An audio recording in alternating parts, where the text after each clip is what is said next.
वाहिगुरु जी का खालसा वाहिगुरु जी की फतेह। Punjabi audio book YouTube channel सुन रहे सारे ਸਰੋਤਿਆਂ ਨੂੰ ਮੇਰੇ ਸੁਤੰਤਰ ਕੌਰ ਵੱਲੋਂ ਪਿਆਰ ਭਰੀ ਸਤਿ ਸ਼੍ਰੀ ਅਕਾਲ। ਅੱਜ ਅਸੀਂ ਤੂਫਾਨਾਂ ਦਾ ਸ਼ਾਹ ਅਸਵਾਰ ਸ਼ਹੀਦ ਕਰਤਾਰ ਸਿੰਘ ਸਰਾਭਾ ਕਿਤਾਬ ਦਾ ਅਗਲਾ ਭਾਗ ਪੜ੍ਹਨ ਜਾ ਰਹੇ ਹਾਂ। ਪੰਨਾ ਨੰਬਰ 212 ਬੰਗਾਲੀਆਂ ਨਾਲ ਮੇਲ। 20ਵੀਂ ਸਦੀ ਦੇ ਮੁੱਢਲੇ ਸਾਲਾਂ ਦੌਰਾਨ ਬੰਗਾਲ ਰਾਸ਼ਟਰਵਾਦੀ ਲਹਿਰ ਦਾ ਸਾਰਿਆਂ ਨਾਲੋਂ ਵੱਧ ਸਰਗਰਮ ਖੇਤਰ ਬਣਿਆ ਹੋਇਆ ਸੀ। ਉੱਥੋਂ ਦੇ ਹਿੰਦੂ ਕ੍ਰਾਂਤੀਕਾਰੀਆਂ ਦੇ ਟੁੱਟਵੇਂ ਖਿੰਡਵੇਂ ਹਥਿਆਰਬੰਦ ਕਾਰਨਾਮਿਆਂ ਦੀ ਦੇਸ਼ ਵਿਦੇਸ਼ ਅੰਦਰ ਚਰਚਾ ਜ਼ੋਰਾਂ ਉੱਤੇ ਸੀ। ਖਾਸ ਕਰਕੇ 23 ਦਸੰਬਰ 1912 ਨੂੰ ਬੰਗਾਲੀ ਕ੍ਰਾਂਤੀਕਾਰੀਆਂ ਵੱਲੋਂ ਦਿੱਲੀ ਵਿਖੇ ਭਾਰਤ ਦੇ ਵਾਇਸਰਾਏ ਉੱਤੇ ਬੰਬ ਸੁੱਟਣ ਦੀ ਦਲੇਰਾਨਾ ਕਾਰਵਾਈ ਨਾਲ ਦੇਸ਼ ਵਿਦੇਸ਼ ਅੰਦਰ ਆਜ਼ਾਦੀ ਸੰਗਰਾਮੀਆਂ ਅੰਦਰ ਬੰਗਾਲੀ ਕ੍ਰਾਂਤੀਕਾਰੀਆਂ ਦੀ ਚੰਗੀ ਭੱਲ ਬਣ ਗਈ ਸੀ। ਭਾਵੇਂ ਹਮਲੇ ਵਿੱਚ ਵਾਇਸਰਾਏ ਦੀ ਜਾਨ ਬਚ ਗਈ ਸੀ, ਪਰ ਇਸ ਕਾਰਵਾਈ ਨੇ ਅੰਗਰੇਜ਼ ਹਾਕਮਾਂ ਨੂੰ ਗੂੰਜਵੇਂ ਸ਼ਬਦਾਂ ਵਿੱਚ ਇਹ ਰਾਜਸੀ ਸੰਦੇਸ਼ ਦੇ ਦਿੱਤਾ ਸੀ ਕਿ ਭਾਰਤ ਦੇ ਨੌਜਵਾਨ ਗੁਲਾਮੀ ਨੂੰ ਬਹੁਤਾ ਚਿਰ ਬਰਦਾਸ਼ਤ ਨਹੀਂ ਕਰਨਗੇ ਅਤੇ ਉਹਨਾਂ ਦੀ ਆਜ਼ਾਦੀ ਦੀ ਰੀਝ ਨੂੰ ਹੋਰ ਵੱਧ ਦਬਾ ਕੇ ਰੱਖ ਸਕਣਾ ਨਾਮੁਮਕਿਨ ਬਣ ਗਿਆ ਹੈ। ਇਸ ਘਟਨਾ ਦੀ ਤਫਤੀਸ਼ ਦੌਰਾਨ ਰਾਸ ਬਿਹਾਰੀ ਬੋਸ ਦਾ ਨਾਮ ਮੁੱਖ ਮੁਜਰਮ ਵਜੋਂ ਸਾਹਮਣੇ ਆਇਆ ਸੀ, ਜਿਸ ਕਰਕੇ ਰਾਸ ਬਿਹਾਰੀ ਬੋਸ ਨੂੰ ਰਪੋਸ਼ ਹੋਣਾ ਪੈ ਗਿਆ ਸੀ। ਇਸ ਨਾਲ ਇਨਕਲਾਬੀ ਝੁਕਾਅ ਰੱਖਣ ਵਾਲੇ ਲੋਕਾਂ ਅੰਦਰ ਉਸ ਦਾ ਵਕਾਰ ਹੋਰ ਵੱਧ ਗਿਆ ਸੀ। ਅਮਰੀਕਾ ਕੈਨੇਡਾ ਅੰਦਰ ਪੜ੍ਹ ਰਹੇ ਬੰਗਾਲੀ ਵਿਦਿਆਰਥੀਆਂ ਨੇ ਆਪਣੇ ਵਿਸ਼ੇਸ਼ ਵਰਗਾਂ ਚਰਿੱਤਰ ਦੇ ਅਨੁਸਾਰ ਬੰਗਾਲ ਅੰਦਰ ਕ੍ਰਾਂਤੀਕਾਰੀ ਲਹਿਰ ਦਾ ਅਸਲੀਅਤ ਨਾਲੋਂ ਬਹੁਤ ਵਧਵਾਂ ਬਿੰਬ ਸਿਰਜ ਦਿੱਤਾ ਸੀ, ਜਿਸ ਦੇ ਨਤੀਜੇ ਵਜੋਂ ਗਦਰ ਪਾਰਟੀ ਦੇ ਆਗੂਆਂ ਨੂੰ ਬੰਗਾਲੀ ਕ੍ਰਾਂਤੀਕਾਰੀਆਂ ਕੋਲੋਂ ਵੱਡੀਆਂ ਆਸਾਂ ਬਣ ਗਈਆਂ ਸਨ। ਦੇਸ਼ ਪੁੱਜਦਿਆਂ ਹੀ ਉਹਨਾਂ ਦੇ ਮਨਾਂ ਅੰਦਰ ਬੰਗਾਲੀਆਂ ਨਾਲ ਸੰਪਰਕ ਬਣਾਉਣ ਦੀ ਕਾਹਲ ਪੈ ਗਈ ਸੀ। ਭਾਈ ਕਰਤਾਰ ਸਿੰਘ ਸਰਾਭਾ ਨੇ ਆਉਂਦਿਆਂ ਹੀ ਪੰਜਾਬ ਅੰਦਰੋਂ ਬੰਗਾਲੀਆਂ ਨਾਲ ਜਾਣ ਪਛਾਣ ਰੱਖਣ ਵਾਲੇ ਲੋਕਾਂ ਦੀ ਭਾਲ ਕਰਨੀ ਸ਼ੁਰੂ ਕਰ ਦਿੱਤੀ ਸੀ।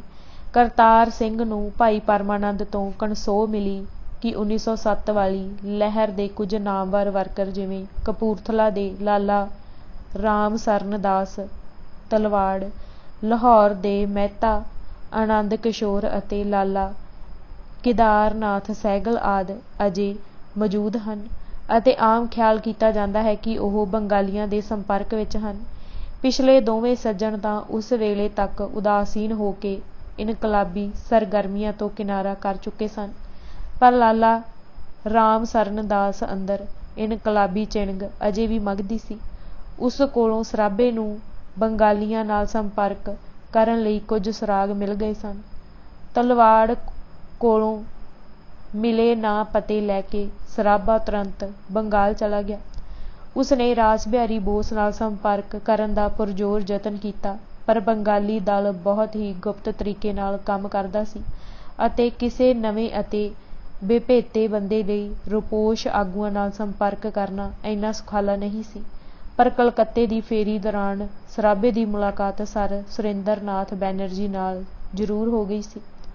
ਸੁਰਿੰਦਰ ਨਾਥ ਬੈਨਰਜੀ ਉਸ ਵੇਲੇ ਨਰਮ ਖਿਆਲੀ ਰਾਜਸੀ ਧਾਰਾ ਦਾ ਸਭ ਨਾਲੋਂ ਪ੍ਰਮੁੱਖ ਆਗੂ ਸੀ।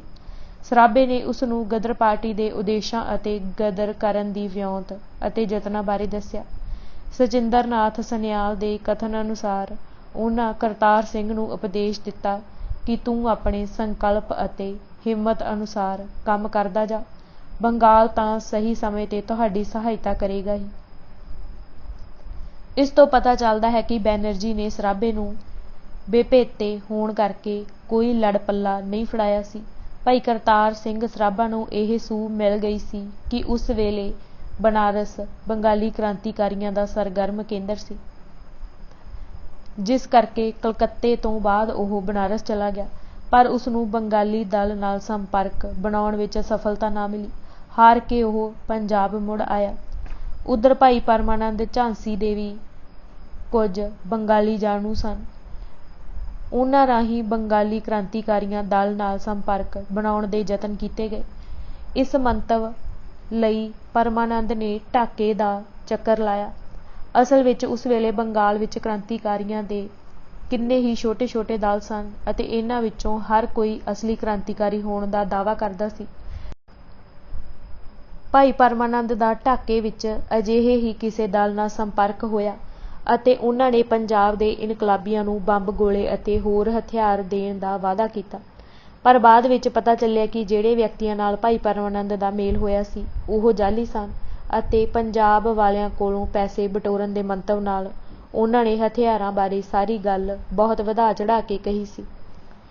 ਬੰਗਾਲੀਆਂ ਨਾਲ ਸੰਪਰਕ ਕਰਨ ਦੇ ਉਪਰੋਕਤ ਯਤਨ ਅਸਫਲ ਹੋ ਜਾਣ ਤੋਂ ਬਾਅਦ ਪਾਰਟੀ ਆਗੂਆਂ ਨੇ ਆਪਸੀ ਸਲਾਹ ਮਸ਼ਵਰਾ ਕਰਕੇ ਲਾਲਾ ਰਾਮ ਸਰਨ ਦਾਸ ਤਲਵਾੜ ਨੂੰ ਕਪੂਰਥਲੇ ਤੋਂ ਲਾਹੌਰ ਸੱਦਣ ਦਾ ਫੈਸਲਾ ਕੀਤਾ।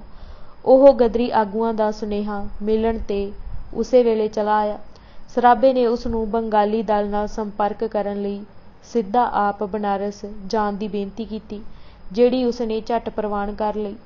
ਤਲਵਾੜ ਨਵੰਬਰ ਦੇ ਅੱਧ ਜਿਹੇ ਵਿੱਚ ਬਨਾਰਸ ਗਿਆ ਅਤੇ ਉੱਥੇ ਉਸਦੀ ਮੁਲਾਕਾਤ ਸਚਿੰਦਰ ਨਾਥ ਸਨਿਆਲ ਨਾਲ ਹੋਈ।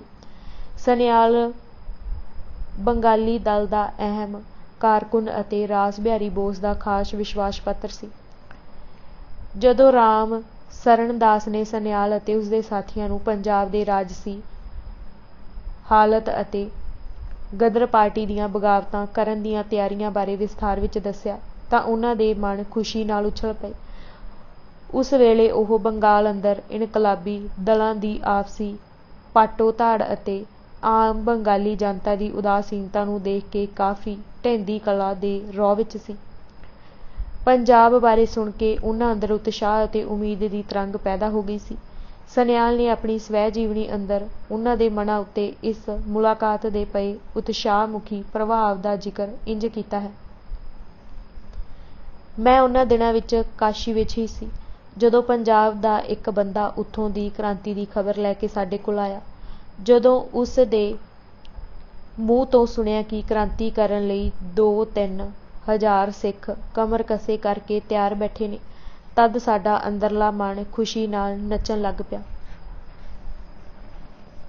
ਭਾਵੇਂ ਕਿ ਗਦਰੀ ਰਾਸ ਬਿਹਾਰੀ ਬੋਸ ਨੂੰ ਪੰਜਾਬ ਲਿਆਉਣ ਲਈ ਬਹੁਤ ਉਤਾਵਲੇ ਸਨ, ਪਰੰਤੂ ਗੁਪਤ ਜਥੇਬੰਦੀ ਦੇ ਕਾਇਦੇ ਕਾਨੂੰਨਾਂ ਅਨੁਸਾਰ ਬੰਗਾਲੀ ਦਲ ਨੇ ਰਾਸ ਬਿਹਾਰੀ ਬੋਸ ਨੂੰ ਪੰਜਾਬ ਭੇਜਣ ਤੋਂ ਪਹਿਲਾਂ ਸਾਰੇ ਹਾਲਾਤ ਦੀ ਟੋਹ ਲੈਣ ਲਈ ਸਚਿੰਦਰ ਨਾਥ ਸਨਿਆਲ ਨੂੰ ਰਾਮ ਸਰਨ ਦਾਸ ਨਾਲ ਪੰਜਾਬ ਭੇਜਣ ਦਾ ਫੈਸਲਾ ਕੀਤਾ। ਸਨਿਆਲ ਦੀ ਜ਼ੁਬਾਨੀ ਕਈ ਕਾਰਨਾਂ ਕਰਕੇ ਰਾਸ ਬਿਹਾਰੀ ਬੋਸ ਉਦੋਂ ਪੰਜਾਬ ਨਹੀਂ ਜਾ ਸਕੇ।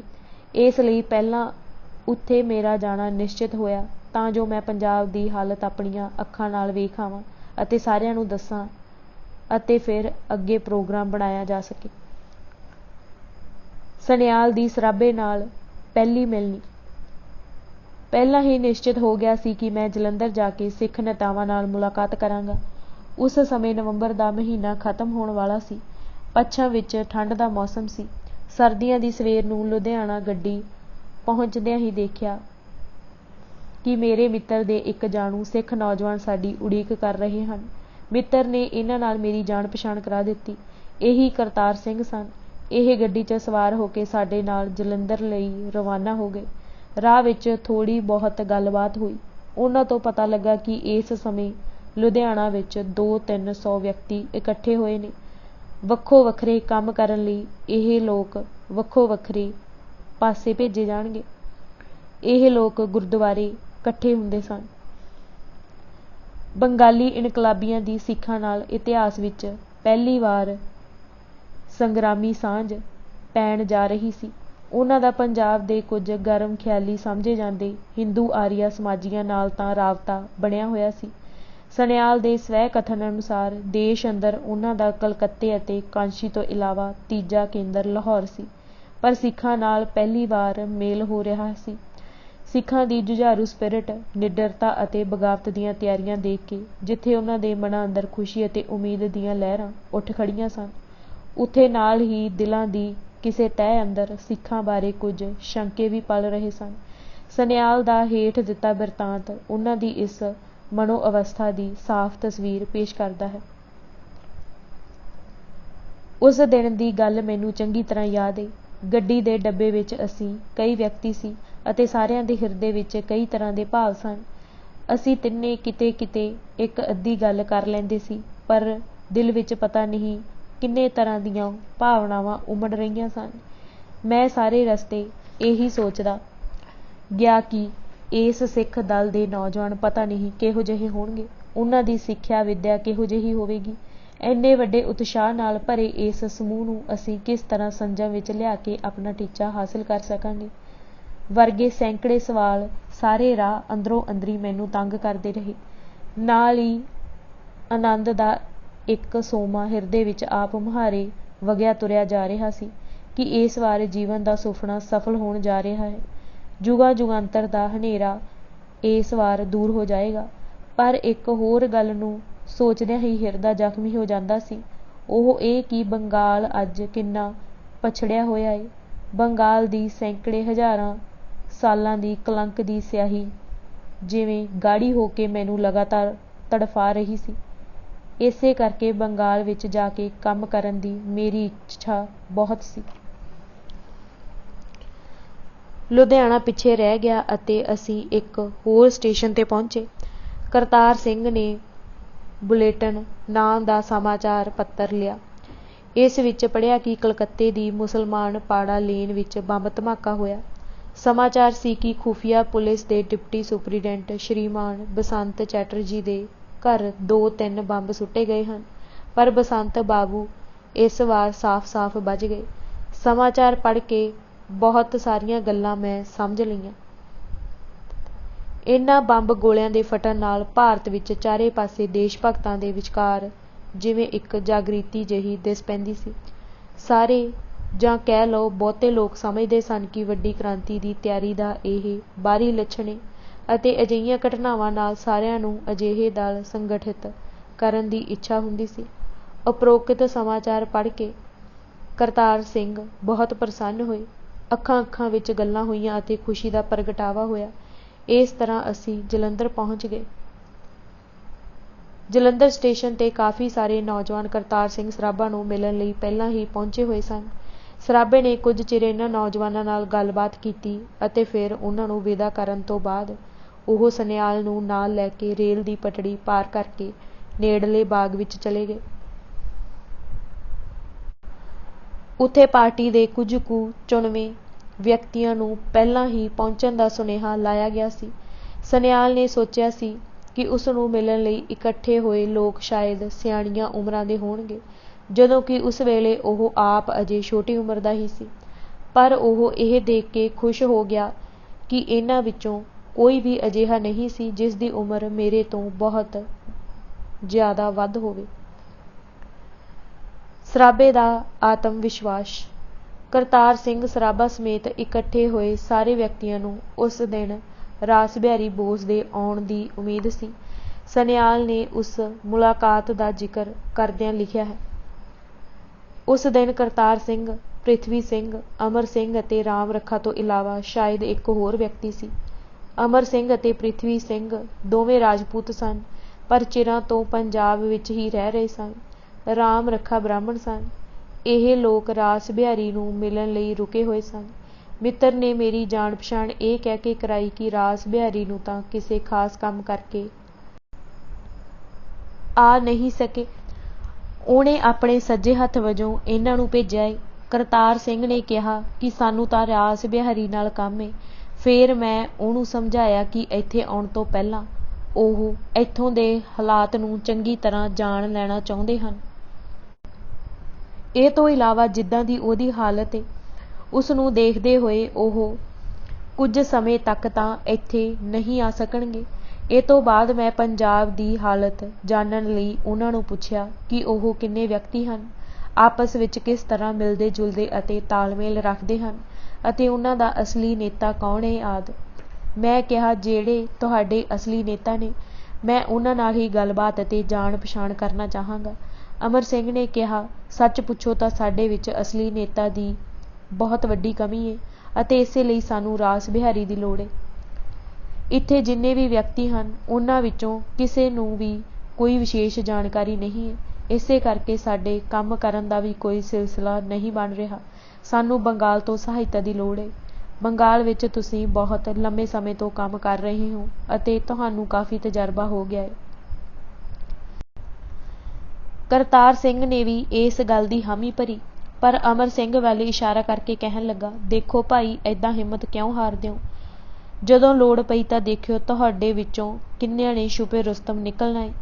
ਉਸ ਦਿਨ ਉਹਨਾਂ ਦੀਆਂ ਗੱਲਾਂ ਤੋਂ ਪਤਾ ਲੱਗ ਗਿਆ ਕਿ ਜਿਸ ਮਹਾਨ ਕਾਰਜ ਵਿੱਚ ਇਹਨਾਂ ਨੇ ਪੈਰ ਪੁੱਟਿਆ ਹੈ, ਉਹਦੇ ਵੱਡੇ ਹੋਣ ਦਾ ਅਹਿਸਾਸ ਇਹਨਾਂ ਦੀ ਨਸ-ਨਸ ਵਿੱਚ ਭਰ ਗਿਆ ਹੈ ਅਤੇ ਆਪਣੀ ਸ਼ਕਤੀ ਵਿੱਚ ਕੋਈ ਕਮੀ ਸਮਝ ਕੇ ਬਾਹਰੋਂ ਕੋਈ ਸਹਾਰਾ ਲੱਭ ਰਹੇ ਹਨ।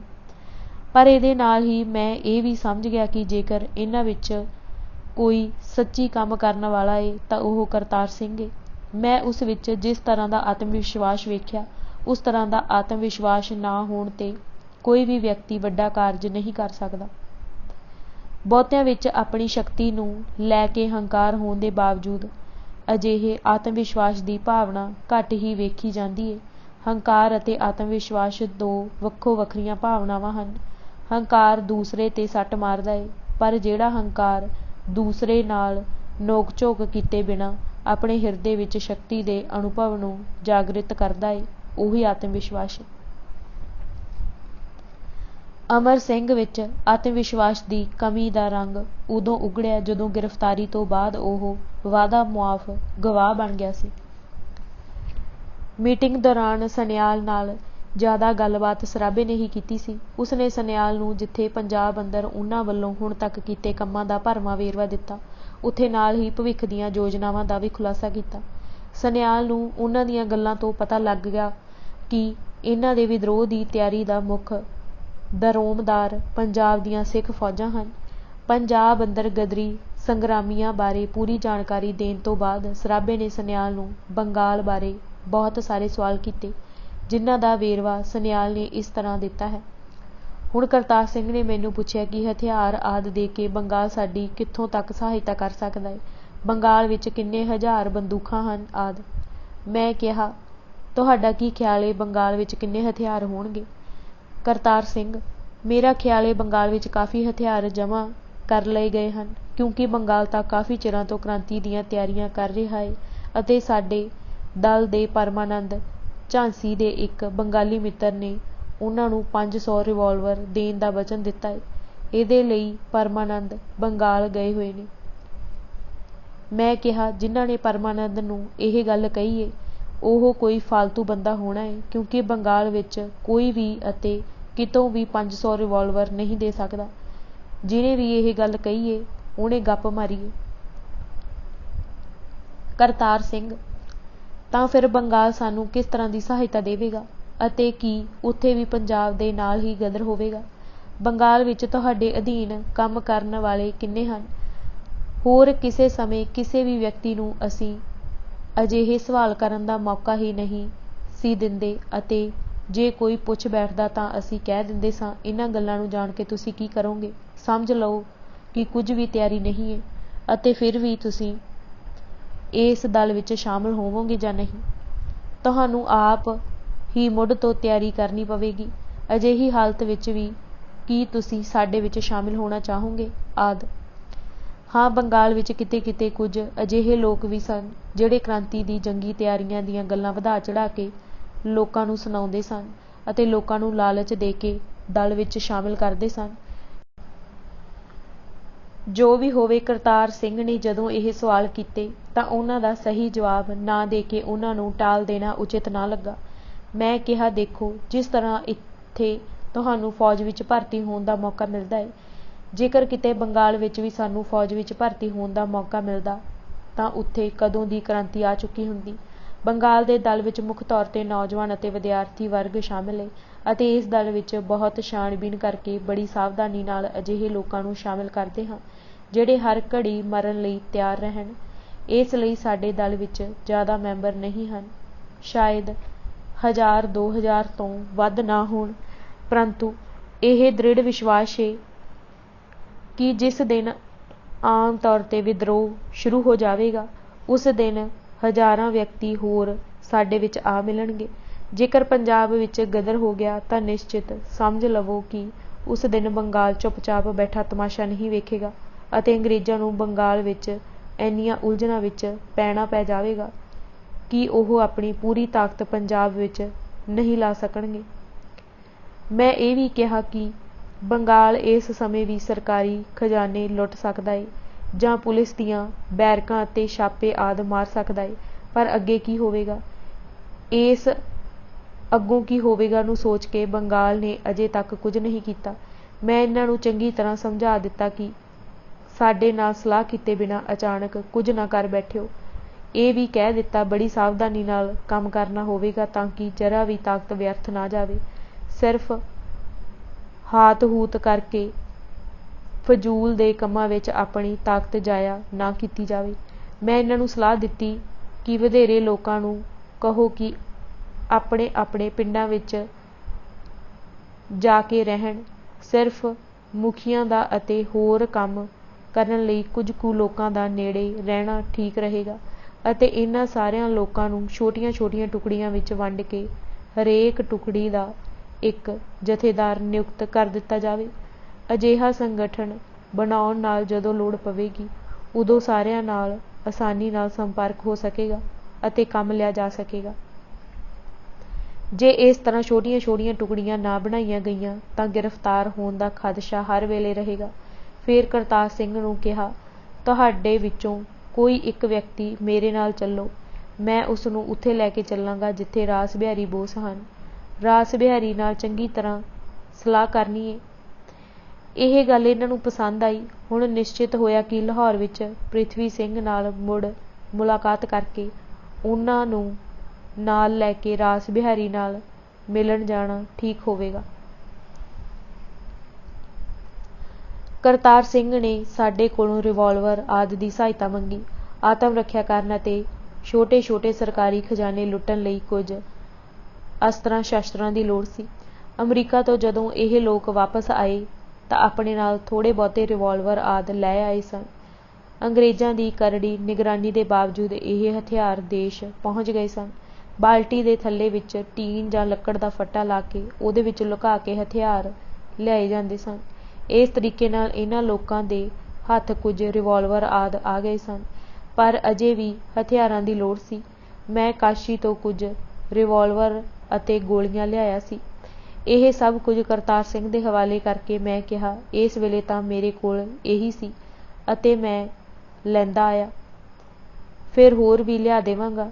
ਪਰ ਇਹ ਵੀ ਜਤਾ ਦਿੱਤਾ ਕਿ ਸਾਡੇ ਕੋਲ ਹਥਿਆਰਾਂ ਦਾ ਕੋਈ ਵੱਡਾ ਭੰਡਾਰ ਨਹੀਂ ਹੈ, ਇਸ ਲਈ ਇਸ ਸੰਬੰਧ ਵਿੱਚ ਜ਼ਿਆਦਾ ਆਸ ਨਾ ਰੱਖਿਓ। ਪੰਜਾਬ ਅੰਦਰ ਗਦਰੀ ਸੰਗਰਾਮੀਆਂ ਨੂੰ ਉਸ ਵੇਲੇ ਹਥਿਆਰਾਂ ਦੀ ਭਾਰੀ ਲੋੜ ਸੀ। ਗਦਰ ਪਾਰਟੀ ਦੇ ਹਜ਼ਾਰਾਂ ਦੀ ਗਿਣਤੀ ਵਿੱਚ ਸਰਲੱਥ ਵਰਕਰ ਬਗਾਵਤ ਕਰਨ ਲਈ ਪੂਰੀ ਤਰ੍ਹਾਂ ਤਿਆਰ ਸਨ ਅਤੇ ਪੰਜਾਬ ਦੀਆਂ ਦੋਨੋਂ ਵੱਡੀਆਂ ਛਾਉਣੀਆਂ ਅੰਦਰ ਉਹਨਾਂ ਦਾ ਹੱਥ ਪੈ ਚੁੱਕਾ ਸੀ। ਹੁਣ ਬਸ ਹਥਿਆਰਾਂ ਦੀ ਹੀ ਕਸਰ ਸੀ। ਇਸ ਕਰਕੇ ਭਾਈ ਕਰਤਾਰ ਸਿੰਘ ਸਰਾਭਾ ਨੇ ਸਨਿਆਲ ਕੋਲੋਂ ਵਾਰ-ਵਾਰ ਇਹੀ ਜਾਣਨਾ ਚਾਹਿਆ ਕਿ ਉਹ ਹਥਿਆਰਾਂ ਦੇ ਮਾਮਲੇ ਵਿੱਚ ਪੰਜਾਬ ਦੇ ਗਦਰੀਆਂ ਦੀ ਕਿੰਨੀ ਕੁ ਮਦਦ ਕਰ ਸਕਦੇ ਸਨ। ਸਨਿਆਲ ਨੇ ਉਸ ਨੂੰ ਦੱਸਿਆ ਕਿ ਬੰਬ ਬਣਾਉਣ ਵਿੱਚ ਬੰਗਾਲੀਆਂ ਨੇ ਵੱਡੀ ਮੁਹਾਰਤ ਹਾਸਲ ਕਰ ਲਈ ਸੀ। ਇਸ ਕਰਕੇ ਬੰਬ ਗੋਲਿਆਂ ਦੀ ਜਿੰਨੀ ਲੋੜ ਹੋਵੇਗੀ ਬੰਗਾਲ ਦੇਵੇਗਾ।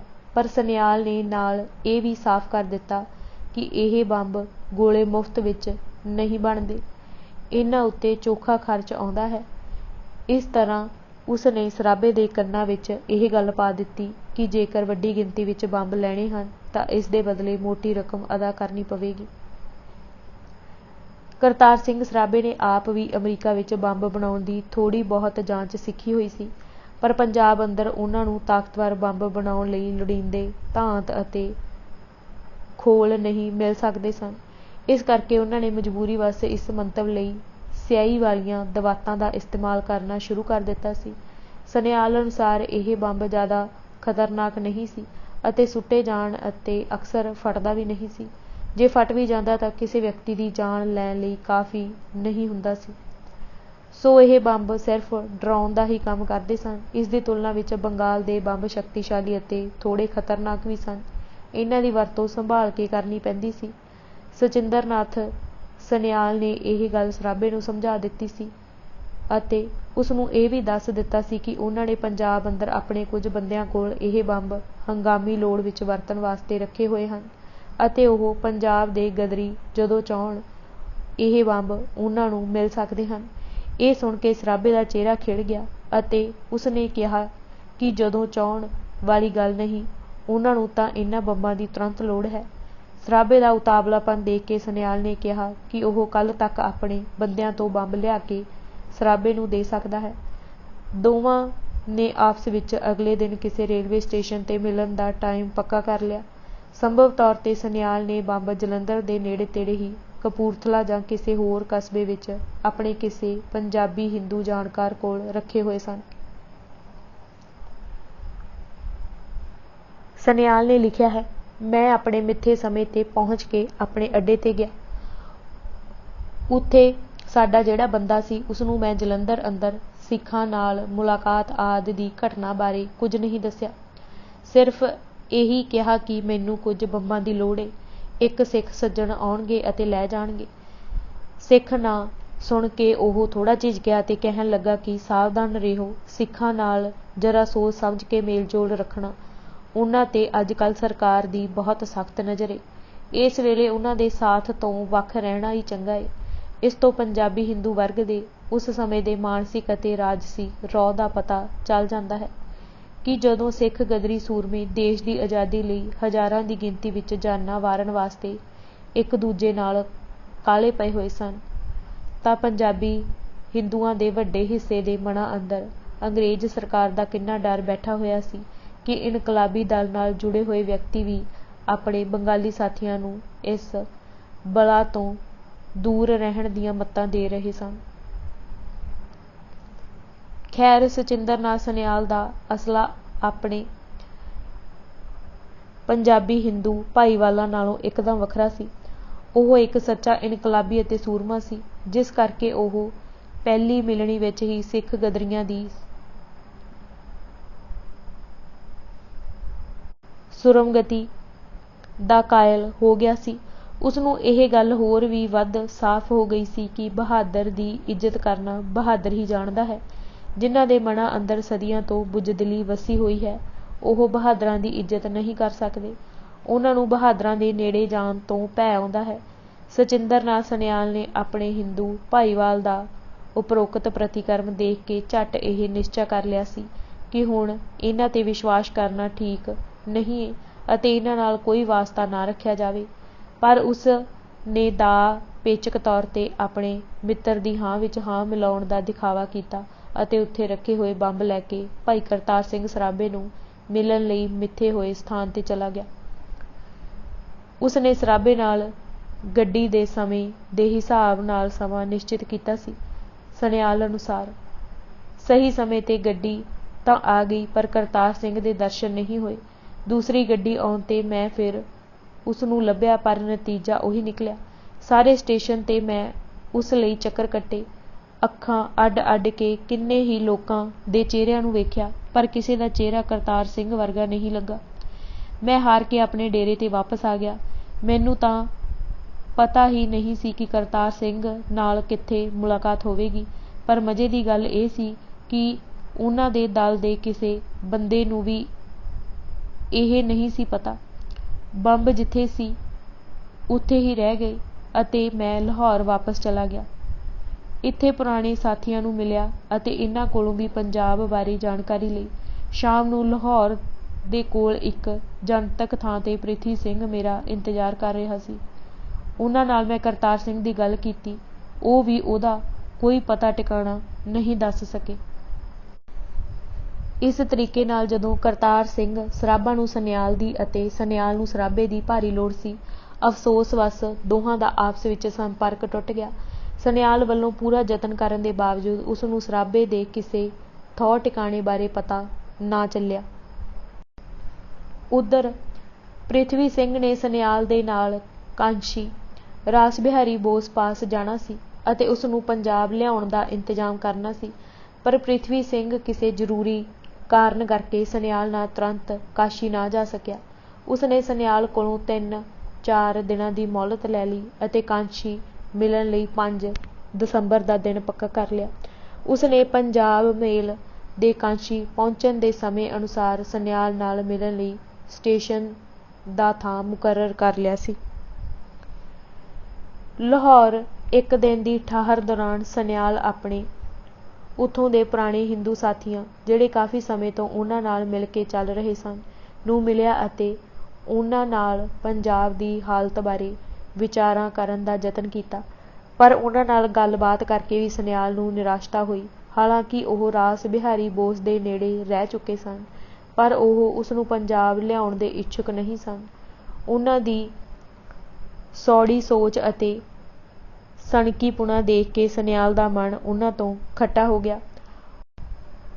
ਹੁਣ ਉਸਨੂੰ ਯਕੀਨ ਹੋ ਗਿਆ ਕਿ ਕ੍ਰਾਂਤੀ ਦੀ ਤਿਆਰੀ ਦਾ ਨਵਾਂ ਅਧਿਆਇ ਸ਼ੁਰੂ ਹੋ ਚੁੱਕਾ ਹੈ ਅਤੇ ਪੰਜਾਬ ਅੰਦਰ ਉਹਨਾਂ ਦੇ ਪੁਰਾਣੇ ਹਿੰਦੂ ਸਾਥੀ ਉਹਨਾਂ ਨਾਲ ਕਦਮ ਮਿਲਾ ਕੇ ਨਹੀਂ ਚੱਲਣਗੇ। ਹੁਣ ਉਹ ਕਿਸਮਤ ਦੀ ਖੇਡ ਸਿੱਖਾਂ ਨਾਲ ਰਲ ਕੇ ਹੀ ਖੇਡਣਗੇ। ਲਾਹੌਰ ਤੋਂ ਕਾਸ਼ੀ ਨੂੰ ਜਾਂਦਿਆਂ ਰੇਲ ਵਿੱਚ ਸਾਰੇ ਸਫ਼ਰ ਦੇ ਦੌਰਾਨ ਉਸਦੀ ਸੂਰਤ ਪੰਜਾਬ ਉੱਤੇ ਹੀ ਟਿਕੀ ਰਹੀ। ਸਿੱਖਾਂ ਨਾਲ ਗੱਲਾਂ ਬਾਤਾਂ ਕਰਕੇ ਉਸਨੂੰ ਕ੍ਰਾਂਤੀ ਦੀ ਹਕੀਕੀ ਸੰਭਾਵਨਾ ਪ੍ਰਤੱਖ ਨਜ਼ਰ ਆਉਣ ਲੱਗ ਪਈ ਸੀ, ਜਿਸ ਨਾਲ ਉਸਦਾ ਮਨ ਜਿੱਥੇ ਚਾਅ ਨਾਲ ਉਛਲ ਰਿਹਾ ਸੀ, ਉੱਥੇ ਨਾਲ ਹੀ ਮਨ ਅੰਦਰ ਅਨੇਕਾਂ ਸੁਆਲ ਅਤੇ ਤੌਖਲੇ ਖੜੇ ਹੋ ਰਹੇ ਸਨ।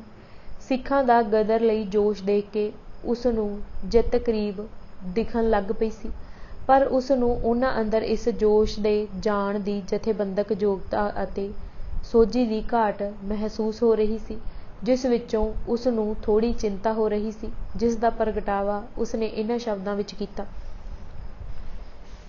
ਪੰਜਾਬ ਦੀ ਦਸ਼ਾ ਦੇਖ ਕੇ ਮੈਂ ਸਮਝ ਲਿਆ ਸੀ ਕਿ ਜੇਕਰ ਜਲਦੀ ਹੀ ਇਸ ਸ਼ਕਤੀ ਨੂੰ ਕਾਬੂ ਅਤੇ ਸੰਗਠਿਤ ਨਾ ਕੀਤਾ ਗਿਆ ਤਾਂ ਸੰਭਵ ਹੈ ਕਿ ਸਿੱਖ ਬੇਮੌਕੇ ਹੀ ਕੁਝ ਅਜਿਹਾ ਨਾ ਕਰ ਬੈਠਣ ਜਿਸ ਨਾਲ ਸਾਰੀ ਸ਼ਕਤੀ ਅਤੇ ਉੱਦਮ ਤਹਿਸ ਨਹਿਸ ਹੋ ਜਾਵੇ। ਕਾਸ਼ੀ ਪਹੁੰਚ ਕੇ ਉਸਨੇ ਰਾਸ ਬਿਹਾਰੀ ਬੋਸ ਨਾਲ ਸਾਰੀ ਗੱਲ ਸਾਂਝੀ ਕੀਤੀ। ਹੁਣ ਰਾਸ ਬਿਹਾਰੀ ਦੇ ਪੰਜਾਬ ਜਾਣ ਬਾਰੇ ਕੋਈ ਦੁਵਿਧਾ ਨਹੀਂ ਰਹੀ ਸੀ। ਉਸਦਾ ਛੇਤੀ ਪੰਜਾਬ ਪਹੁੰਚਣਾ ਜ਼ਰੂਰੀ ਹੋ ਗਿਆ ਸੀ। ਉਹ ਪ੍ਰਿਥਵੀ ਸਿੰਘ ਦੇ ਕਾਸ਼ੀ ਪਹੁੰਚਣ ਦਾ ਬੇਤਾਬੀ ਨਾਲ ਇੰਤਜ਼ਾਰ ਕਰਨ ਲੱਗੇ। ਸਚਿੰਦਰ ਨਾਥ ਸਨਿਆਲ 5 ਦਸੰਬਰ ਨੂੰ ਪ੍ਰਿਥਵੀ ਸਿੰਘ ਨਾਲ ਮਿੱਥੇ ਸਮੇਂ 'ਤੇ ਕਾਸ਼ੀ ਦੇ ਸਟੇਸ਼ਨ ਉੱਤੇ ਪਹੁੰਚ ਗਏ ਅਤੇ ਪੰਜਾਬ ਮੇਲ ਦੇ ਪਹੁੰਚਣ ਦੀ ਉਡੀਕ ਕਰਨ ਲੱਗੇ। ਪੰਜਾਬ ਮੇਲ ਤਾਂ ਆ ਗਈ, ਪਰ ਪ੍ਰਿਥਵੀ ਸਿੰਘ ਦਾ ਚਿਹਰਾ ਕਿਤੇ ਨਜ਼ਰ ਨਾ ਆਇਆ। ਸਨਿਆਲ ਨੇ ਸਾਰਾ ਸਟੇਸ਼ਨ ਛਾਣ ਮਾਰਿਆ। ਫਿਰ ਇਹ ਸੋਚ ਕੇ ਮਨ ਨੂੰ ਧਰਵਾਸ ਦਿੱਤਾ ਕਿ ਹੋ ਸਕਦਾ ਹੈ ਉੱਥੇ ਮਿੱਥੇ ਦਿਨ 'ਤੇ ਪੰਜਾਬ ਮੇਲ ਨਾ ਫੜ ਸਕਿਆ ਹੋਵੇ। ਇਸ ਲਈ ਅਗਲੇ ਦਿਨ ਆਉਣ ਦੀ ਉਮੀਦ ਨਾਲ ਦੂਜੇ ਦਿਨ ਫਿਰ ਸਟੇਸ਼ਨ ਉੱਤੇ ਜਾ ਕੇ ਉਸਦੀ ਭਾਲ ਕੀਤੀ, ਪਰ ਪ੍ਰਿਥਵੀ ਸਿੰਘ ਫਿਰ ਨਜ਼ਰ ਨਾ ਆਇਆ। ਤੀਜੇ ਦਿਨ ਫਿਰ ਇਹੀ ਕਿਰਿਆ ਦੁਹਰਾਈ ਗਈ, ਪਰ ਨਿਰਾਸ਼ਤਾ ਤੋਂ ਸਿਵਾ ਹੋਰ ਕੁਝ ਪੱਲੇ ਨਾ ਪਿਆ। ਇਸ ਨਾਲ ਉਹਨਾਂ ਨੂੰ ਭਾਰੀ ਮਾਯੂਸੀ ਹੋਈ, ਕਿਉਂਕਿ ਪੰਜਾਬ ਦੇ ਗਦਰੀਆਂ ਨਾਲ ਨਵੇਂ ਸਿਰਿਓਂ ਸੰਪਰਕ ਗੰਢਣ ਲਈ ਉਹਨਾਂ ਨੂੰ ਗਦਰੀਆਂ ਦੇ ਕਿਸੇ ਵੀ ਟਿਕਾਣੇ ਦਾ ਥਹੁ ਪਤਾ ਨਹੀਂ ਸੀ। ਉਹ ਹੱਥਲ ਹੋ ਕੇ ਬੈਠ ਗਏ ਸਨ। ਉਹਨਾਂ ਨੂੰ ਲੱਗਿਆ ਕਿ ਸ਼ਾਇਦ ਹੁਣ ਉਹਨਾਂ ਦਾ ਪੰਜਾਬ ਨਾਲ ਸੰਬੰਧ ਜੁੜਨਾ ਮੁਸ਼ਕਿਲ ਹੋ ਜਾਵੇਗਾ। ਵਿਸ਼ਨੂੰ ਗਣੇਸ਼ ਪਿੰਗਲੇ ਦੀ ਸੁਖਦਾਈ ਆਮਦ। ਫਿਰ ਕੁਦਰਤ ਨੇ ਛੇਤੀ ਹੀ ਉਹਨਾਂ ਦੇ ਪੰਜਾਬ ਨਾਲ ਜੁੜਨ ਦਾ ਨਵਾਂ ਢੌ ਢੁਕਾ ਦਿੱਤਾ। ਵਿਸ਼ਨੂੰ ਗਣੇਸ਼ ਪਿੰਗਲੇ ਨਾਂ ਦਾ ਇੱਕ ਮਰਾਠੀ ਨੌਜਵਾਨ ਅਮਰੀਕਾ ਵਿੱਚ ਮਕੈਨੀਕਲ ਇੰਜੀਨੀਅਰਿੰਗ ਦੀ ਪੜ੍ਹਾਈ ਕਰਦਾ ਗਦਰੀਆਂ ਦੇ ਸੰਪਰਕ ਵਿੱਚ ਆ ਗਿਆ ਸੀ। ਨਵੰਬਰ 1914 ਵਿੱਚ ਉਹ ਵੀ ਦੂਸਰੇ ਗਦਰੀ ਇਨਕਲਾਬੀਆਂ ਦੇ ਨਾਲ ਹੀ ਆਪਣੀ ਪੜ੍ਹਾਈ ਵਿੱਚ ਛੱਡ ਕੇ ਗਦਰ ਕਰਨ ਲਈ ਦੇਸ਼ ਨੂੰ ਚਲਾ ਆਇਆ ਸੀ। ਉਸਨੇ ਜਹਾਜ਼ ਵਿੱਚ ਹੀ ਫੈਸਲਾ ਕਰ ਲਿਆ ਸੀ ਕਿ ਉਹ ਪਹਿਲਾਂ ਬੰਗਾਲ ਦੇ ਕ੍ਰਾਂਤੀਕਾਰੀ ਦਲ ਦਾ ਪਤਾ ਲਾਵੇਗਾ ਅਤੇ ਉਸ ਤੋਂ ਬਾਅਦ ਹੀ ਪੰਜਾਬ ਜਾਵੇਗਾ। ਉਹ ਸਲਾਮਸ ਨਾਉ ਦੇ ਜਹਾਜ਼ ਰਾਹੀਂ 20 ਨਵੰਬਰ ਨੂੰ ਕਲਕੱਤੇ ਪੁੱਜਿਆ ਸੀ। ਪੜ੍ਹਨ ਲਈ ਅਮਰੀਕਾ ਜਾਣ ਤੋਂ ਪਹਿਲਾਂ ਪਿੰਗਲੇ ਨੇ ਕੁਝ ਸਾਲ ਸਾਧੂਆਂ ਨਾਲ ਜੀਵਨ ਬਤੀਤ ਕੀਤਾ ਸੀ।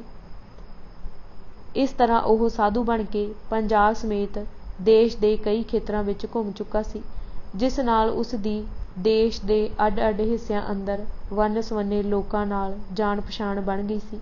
ਕਲਕੱਤੇ ਪਹੁੰਚ ਕੇ ਉਸਨੇ ਆਪਣੇ ਪੁਰਾਣੇ ਸੱਜਣਾਂ ਮਿੱਤਰਾਂ ਦੀ ਮਦਦ ਨਾਲ ਕਲਕੱਤੇ ਦੇ ਕਈ ਕ੍ਰਾਂਤੀਕਾਰੀ ਆਗੂਆਂ ਨਾਲ ਮੁਲਾਕਾਤਾਂ ਕੀਤੀਆਂ। ਉਹਨਾਂ ਨੂੰ ਪੰਜਾਬ ਅੰਦਰ ਗਦਰ ਕਰਨ ਦੀਆਂ ਵਿਉਂਤਾਂ ਬਾਰੇ ਦੱਸਿਆ। ਇਸ ਨਾਲ ਪੰਜਾਬ ਅੰਦਰ ਵਿਦਰੋਹ ਦੀਆਂ ਤਿਆਰੀਆਂ ਹੋਣ ਦੀ ਗੱਲ ਪੂਰੇ ਕਲਕੱਤੇ ਵਿੱਚ ਫੈਲ ਗਈ। ਉਸ ਵੇਲੇ ਤੱਕ ਬਜਬਜ ਘਾਟ ਦਾ ਖੂਨੀ ਕਾਂਡ ਵਾਪਰ ਚੁੱਕਾ ਸੀ। ਜਿਸ ਕਰਕੇ ਬੰਗਾਲ ਦੇ ਗਰਮ ਖਿਆਲੀ ਨੌਜਵਾਨਾਂ ਦੀ ਪੰਜਾਬ ਵਿੱਚ ਦਿਲਚਸਪੀ ਵੱਧ ਗਈ ਸੀ। ਪਿੰਗਲੇ ਨੇ ਬੰਗਾਲੀ ਇਨਕਲਾਬੀਆਂ ਕੋਲੋਂ ਹਥਿਆਰ, ਪਿਸਤੌਲ ਅਤੇ ਬੰਬ ਲੈਣ ਲਈ ਵੱਡੀ ਪੱਧਰ 'ਤੇ ਭੱਜ ਨੱਠ ਕੀਤੀ। ਇਹ ਭੱਜ ਨੱਠ ਅਖੀਰ ਵਿੱਚ ਉਸ ਨੂੰ ਰਾਸ ਬਿਹਾਰੀ ਬੋਸ ਦੇ ਦਰ 'ਤੇ ਲੈ ਗਈ। ਉਸ ਨੇ ਕਾਂਸ਼ੀ ਜਾ ਕੇ ਰਾਸ ਬਿਹਾਰੀ ਅਤੇ ਸਚਿੰਦਰ ਨਾਥ ਸਨਿਆਲ ਨਾਲ ਰਾਬਤਾ ਕਾਇਮ ਕਰ ਲਿਆ। ਸਨਿਆਲ ਨੇ ਲਿਖਿਆ ਹੈ ਕਿ ਜਦੋਂ ਉਸ ਨੇ ਉਹਨਾਂ ਨੂੰ ਪੰਜਾਬ ਦੇ ਗਦਰੀਆਂ ਨਾਲ ਉਸਦੇ ਗੂੜ੍ਹੇ ਸੰਬੰਧਾਂ ਬਾਰੇ ਦੱਸਿਆ ਤਾਂ ਉਹਨਾਂ ਨੂੰ ਇੰਨੀ ਖੁਸ਼ੀ ਹੋਈ ਜਿਵੇਂ ਕੁਬੇਰ ਦਾ ਖਜ਼ਾਨਾ ਮਿਲ ਗਿਆ ਹੋਵੇ। ਪਿੰਗਲੇ ਦੇ ਆਉਣ ਨਾਲ ਸਾਨੂੰ ਸੱਚੀ ਬਹੁਤ ਵੱਡਾ ਆਸਰਾ ਮਿਲਿਆ। ਇਹਨਾਂ ਦੀ ਸਿਆਣਪ ਨੇ ਸਾਡੇ ਦਿਲ ਵਿੱਚ ਖਾਸ ਜਗ੍ਹਾ ਬਣਾ ਲਈ ਸੀ। ਇਹਨਾਂ ਨੂੰ ਦੇਖਣ ਅਤੇ ਗੱਲਬਾਤ ਕਰਕੇ ਸਾਨੂੰ ਪੱਕਾ ਵਿਸ਼ਵਾਸ ਹੋ ਗਿਆ ਕਿ ਇਹਨਾਂ ਦੁਆਰਾ ਸਾਡੇ ਕਈ ਕੰਮ ਨੇਪਰੇ ਚੜ੍ਹਨਗੇ। ਉਹਨਾਂ ਨੇ ਪਿੰਗਲੇ ਨੂੰ 1-2 ਦਿਨ ਕਾਂਸ਼ੀ ਆਪਣੇ ਕੋਲ ਰੱਖਿਆ ਅਤੇ ਉਸ ਤੋਂ ਬਾਅਦ ਪੰਜਾਬ ਭੇਜ ਦਿੱਤਾ। ਉਸ ਨੇ ਉਹਨਾਂ ਨੂੰ ਕਿਹਾ ਕਿ ਉਹ ਉਸ ਰਾਹੀਂ ਪੰਜਾਬ ਅੰਦਰ ਵੱਡੀ ਮਾਤਰਾ ਵਿੱਚ ਬੰਬ ਗੋਲੇ ਭੇਜ ਸਕਦੇ ਹਨ। ਸਨਿਆਲ ਨੇ ਪਿੰਗਲੇ ਨੂੰ ਕਿਹਾ ਕਿ ਬੰਬ ਗੋਲੇ ਤਾਂ ਭੇਜੇ ਜਾ ਸਕਦੇ ਹਨ, ਪਰ ਇੱਕ ਗੋਲੇ ਦੇ ਬਣਾਉਣ 'ਤੇ 16 ਰੁਪਏ ਦੇ ਲਗਭਗ ਖਰਚ ਹੁੰਦਾ ਹੈ। ਇਸ ਲਈ ਰੁਪਏ ਪੈਸੇ ਦੀ ਮਦਦ ਮਿਲੇ ਬਿਨਾਂ ਬੇਹਿਸਾਬ ਗੋਲਿਆਂ ਦਾ ਭੇਜਣਾ ਔਖਾ ਹੈ। ਇਹਨਾਂ ਨਾਲ ਪ੍ਰਿਥਵੀ ਸਿੰਘ ਅਤੇ ਕਰਤਾਰ ਸਿੰਘ ਦੀ ਵੀ ਚਰਚਾ ਕਰ ਦਿੱਤੀ ਗਈ। ਹੁਣ ਰੁਪਏ ਲਿਆਉਣ ਅਤੇ ਪੰਜਾਬੀਆਂ ਦਾ ਹਾਲ ਜਾਣਨ ਲਈ ਪਿੰਗਲੇ ਪੰਜਾਬ ਗਏ। ਇਸ ਤਰੀਕੇ ਨਾਲ ਪਿੰਗਲੇ ਦੇ ਜ਼ਰੀਏ ਬੰਗਾਲੀ ਦਲ ਦਾ ਪੰਜਾਬ ਦੇ ਗਦਰੀਆਂ ਨਾਲ ਮੁੜ ਸੰਪਰਕ ਜੁੜ ਗਿਆ। ਇਸ ਦੇ ਨਾਲ ਹੀ ਪੰਜਾਬ ਵਿੱਚ ਗਦਰੀਆਂ ਦੀਆਂ ਸਰਗਰਮੀਆਂ ਅੰਦਰ ਇੱਕ ਨਵਾਂ ਮੋੜ ਆ ਗਿਆ ਸੀ। ਭਾਗ 10ਵਾਂ ਬਗਾਵਤ ਦੀਆਂ ਤਿਆਰੀਆਂ। ਸਰਾਭੇ ਨੇ ਕਮਾਨ ਸੰਭਾਲੀ। ਜਿਹੜੇ ਪ੍ਰਮੁੱਖ ਗਦਰੀ ਪੁਲਿਸ ਦੀਆਂ ਨਿਗਾਹਾਂ ਤੋਂ ਬਚ ਕੇ ਪੰਜਾਬ ਪਹੁੰਚਣ ਵਿੱਚ ਸਫਲ ਹੋ ਗਏ ਸਨ, ਉਹਨਾਂ ਸਾਹਮਣੇ ਸਭ ਨਾਲੋਂ ਪਹਿਲਾ ਅਤੇ ਪ੍ਰਮੁੱਖ ਕਾਰਜ ਇੱਕ ਦੂਜੇ ਨਾਲ ਸੰਪਰਕ ਕਾਇਮ ਕਰਨਾ ਸੀ। ਚੰਗਾ ਇਹ ਹੋਇਆ ਕਿ ਉਹਨਾਂ ਨੇ ਇਹ ਸਮੱਸਿਆ ਸਫ਼ਰ ਦੇ ਦੌਰਾਨ ਜਹਾਜ਼ਾਂ ਵਿੱਚ ਹੀ ਵਿਚਾਰ ਲਈ ਸੀ ਅਤੇ ਵੱਖ-ਵੱਖ ਖੇਤਰਾਂ ਦੇ ਇਨਕਲਾਬੀਆਂ ਦੇ ਪੰਜਾਬ ਜਾ ਕੇ ਮਿਲਣ ਦੇ ਆਰਜ਼ੀ ਟਿਕਾਣੇ ਮਿਥ ਲਏ ਸਨ। ਤੋਸ਼ਾਮਾਰੂ ਵਿੱਚ ਸਫ਼ਰ ਕਰਨ ਵਾਲੇ ਗਦਰੀਆਂ ਨੇ ਹਾਂਗਕਾਂਗ ਵਿਖੇ ਹੀ ਤੈਅ ਕਰ ਲਿਆ ਸੀ ਕਿ ਜੇਕਰ ਉਹ ਪੁਲਿਸ ਤੋਂ ਬਚ ਕੇ ਪੰਜਾਬ ਪੁੱਜਣ ਵਿੱਚ ਕਾਮਯਾਬ ਹੋ ਗਏ ਤਾਂ ਉਹ ਸਾਰੇ 17 ਨਵੰਬਰ ਨੂੰ ਲੁਧਿਆਣੇ ਨੇੜੇ ਲਾਡੂਵਾਲ ਦੇ ਰੇਲਵੇ ਸਟੇਸ਼ਨ 'ਤੇ ਇਕੱਠੇ ਹੋਣਗੇ। ਇਸ ਤੋਂ ਇਲਾਵਾ ਮੋਗਾ ਅਤੇ ਜਗਰਾਓਂ ਵਿਖੇ ਵੀ ਮਿਲਣ ਦੀਆਂ ਥਾਵਾਂ ਨਿਸ਼ਚਿਤ ਕਰ ਲਈਆਂ ਗਈਆਂ ਸਨ। ਮਾਝੇ ਦੇ ਗਦਰੀਆਂ ਨੂੰ ਦੀਵਾਲੀ ਵਾਲੇ ਦਿਨ ਅੰਮ੍ਰਿਤਸਰ ਘੰਟਾ ਘਰ ਵਿਖੇ ਮਿਲਣ ਲਈ ਕਿਹਾ ਗਿਆ ਸੀ, ਪਰ ਕੁਝ ਗਦਰੀ ਦੀਵਾਲੀ ਤੋਂ ਪਹਿਲਾਂ ਹੀ ਅੰਮ੍ਰਿਤਸਰ ਘੰਟਾ ਘਰ ਵਿਖੇ ਇਕੱਠੇ ਹੋਏ ਅਤੇ ਉਹਨਾਂ ਨਾਨਕ ਸਿੰਘ ਦੇ ਚੁਬਾਰੇ ਵਿੱਚ ਜਾ ਕੇ ਸਾਰੀ ਹਾਲਤ ਦਾ ਜਾਇਜ਼ਾ ਲਿਆ। ਫੈਸਲਾ ਹੋਇਆ ਕਿ ਜਦੋਂ ਤੱਕ ਬਾਹਰੋਂ ਦੂਸਰੇ ਇਨਕਲਾਬੀ ਦੇਸ਼ ਨਹੀਂ ਪਰਤ ਆਉਂਦੇ, ਉਦੋਂ ਤੱਕ ਪਿੰਡਾਂ ਵਿੱਚ ਫਿਰ ਕੇ ਪ੍ਰਚਾਰ ਕੀਤਾ ਜਾਵੇ ਅਤੇ ਬਾਹਰੋਂ ਆਉਣ ਵਾਲੇ ਇਨਕਲਾਬੀਆਂ ਨਾਲ ਜਿੰਨਾ ਛੇਤੀ ਹੋ ਸਕੇ ਤਾਲਮੇਲ ਕੀਤਾ ਜਾਵੇ। ਕੁਝ ਦਿਨਾਂ ਬਾਅਦ ਡਾਕਟਰ ਮਥੁਰਾ ਦੀ ਅਗਵਾਈ ਹੇਠ 19-20 ਆਦਮੀਆਂ ਦਾ ਜਥਾ ਅੰਮ੍ਰਿਤਸਰ ਪੁੱਜ ਗਿਆ ਸੀ। ਮਿਥੇ ਪ੍ਰੋਗਰਾਮ ਅਨੁਸਾਰ ਦੀਵਾਲੀ ਵਾਲੇ ਦਿਨ 16-17 ਅਕਤੂਬਰ ਨੂੰ ਨਾਨਕ ਸਿੰਘ ਦੇ ਚੁਬਾਰੇ ਵਿੱਚ ਫਿਰ ਮੀਟਿੰਗ ਕੀਤੀ ਗਈ, ਜਿਸ ਵਿੱਚ ਭਾਈ ਗੁੱਜਰ ਸਿੰਘ ਭਕਨਾ, ਡਾਕਟਰ ਮਥੁਰਾ ਸਿੰਘ, ਭਾਈ ਪਿਆਰਾ ਸਿੰਘ ਲੰਗੇਰੀ ਆਦਿ ਗਦਰੀ ਸ਼ਾਮਿਲ ਹੋਏ। ਉੱਧਰ ਮਾਲਵੇ ਅਤੇ ਦੁਆਬੇ ਦੇ ਕੁਝ ਪ੍ਰਮੁੱਖ ਗਦਰੀ ਵਰਕਰ ਮਿੱਥੇ ਪ੍ਰੋਗਰਾਮ ਅਨੁਸਾਰ 17 ਨਵੰਬਰ ਨੂੰ ਲਾਡੂਵਾਲ ਦੇ ਸਟੇਸ਼ਨ ਉੱਤੇ ਇਕੱਠੇ ਹੋਏ। ਇਸ ਮੀਟਿੰਗ ਵਿੱਚ ਸ਼ਾਮਿਲ ਹੋਣ ਵਾਲਿਆਂ 'ਚੋਂ ਵਿਸ਼ੇਸ਼ ਇਹ ਸਨ: ਭਾਈ ਪ੍ਰਿਥਵੀ ਸਿੰਘ ਲਾਲੜੂ, ਪੰਡਿਤ ਜਗਤ ਰਾਮ ਹਰਿਆਣਾ, ਭਾਈ ਕਰਤਾਰ ਸਿੰਘ ਸਰਾਭਾ, ਭਾਈ ਨਿਧਾਨ ਸਿੰਘ ਚੁੱਗਾ, ਭਾਈ ਜਗਤ ਸਿੰਘ ਸੁਰ ਸਿੰਘ, ਭਾਈ ਰਾਮ ਰੱਖਾ, ਪੰਡਿਤ ਕਾਸ਼ੀ ਰਾਮ ਮਲੌਡੀ, ਭਾਈ ਜਗਤ ਸਿੰਘ ਬਿੰਜਲ, ਨਵਾਬ ਖਾਂ ਆਦਿ। ਇਸ ਦੇ 2 ਦਿਨਾਂ ਬਾਅਦ 19 ਨਵੰਬਰ ਨੂੰ ਮੋਗਾ ਵਿਖੇ ਵੀ ਇੱਕ ਮੀਟਿੰਗ ਹੋਈ, ਜਿਸ ਵਿੱਚ ਭਾਈ ਨਿਧਾਨ ਸਿੰਘ ਚੁੱਗਾ ਅਤੇ ਭਾਈ ਕਰਤਾਰ ਸਿੰਘ ਸਰਾਭਾ ਸਮੇਤ ਇਲਾਕੇ ਦੇ ਸਾਰੇ ਗਦਰੀ ਸ਼ਾਮਿਲ ਹੋਏ ਸਨ। ਅੰਗਰੇਜ਼ ਸਰਕਾਰ ਨੂੰ ਬਾਹਰੋਂ ਆਏ ਗਦਰੀਆਂ ਦੇ ਇਰਾਦੇ ਪ੍ਰਗਟ ਹੋ ਜਾਣ ਕਰਕੇ ਪੰਜਾਬ ਦੇ ਕੇਂਦਰੀ ਜ਼ਿਲ੍ਹਿਆਂ ਅੰਦਰ ਸਰਕਾਰ ਨੇ ਫੁਰਤੀ ਨਾਲ ਇਹਤਿਆਤੀ ਕਦਮ ਚੁੱਕ ਲਏ ਗਏ ਸਨ। ਪਿੰਡਾਂ ਅੰਦਰ ਜੈਲਦਾਰਾਂ, ਨੰਬਰਦਾਰਾਂ ਅਤੇ ਚੌਕੀਦਾਰਾਂ ਨੂੰ ਸ਼ੱਕੀ ਬੰਦਿਆਂ ਦੀ ਪਛਾਣ ਕਰਨ ਅਤੇ ਉਹਨਾਂ ਦੇ ਆਉਣ ਜਾਣ ਦੀ ਖਬਰ ਰੱਖਣ ਦੀਆਂ ਹਦਾਇਤਾਂ ਦਿੱਤੀਆਂ ਗਈਆਂ ਸਨ ਅਤੇ ਇਨਕਲਾਬੀਆਂ ਬਾਰੇ ਸੂਹ ਦੇਣ ਵਾਲੇ ਮੁਖਬਰਾਂ ਨੂੰ ਇਨਾਮਾਂ ਅਤੇ ਜਗੀਰਾਂ ਨਾਲ ਨਿਵਾਜਣ ਦੇ ਐਲਾਨ ਕਰ ਦਿੱਤੇ ਗਏ ਸਨ। ਦਰਿਆਵਾਂ ਅਤੇ ਨਹਿਰਾਂ ਦੇ ਪੁਲਾਂ ਦੀ ਸੁਰੱਖਿਆ ਲਈ ਫੌਜੀ ਗਾਰਦਾਂ ਦੇ ਪਹਿਰੇ ਲਾ ਦਿੱਤੇ ਗਏ ਸਨ। ਪਰ ਸਰਕਾਰ ਦੀ ਸਖਤੀ ਅਤੇ ਕਰੜੀ ਨਿਗਰਾਨੀ ਦੇ ਬਾਵਜੂਦ ਗਦਰੀ ਇਨਕਲਾਬੀਆਂ ਨੇ ਮੌਕੇ ਮੁਤਾਬਕ ਕੰਮ ਕਰਨ ਲਈ ਤਰਕੀਬਾਂ ਘੜ ਲਈਆਂ ਸਨ ਅਤੇ ਆਪਸੀ ਤਾਲਮੇਲ ਅਤੇ ਜਥੇਬੰਦੀ ਦਾ ਮੁੱਢਲਾ ਢਾਂਚਾ ਕਾਇਮ ਕਰ ਲਿਆ ਸੀ। ਕਾਰਜਾਂ ਦੀ ਮੋਟੀ ਜਿਹੀ ਨਿਸ਼ਾਨਦੇਹੀ ਅਤੇ ਵੰਡ ਕਰ ਲਈ ਸੀ। ਪਾਰਟੀ ਦੇ ਕਰਨ ਗੋਚਰੇ ਮੁੱਖ ਕਾਰਜ ਇਹ ਸਨ।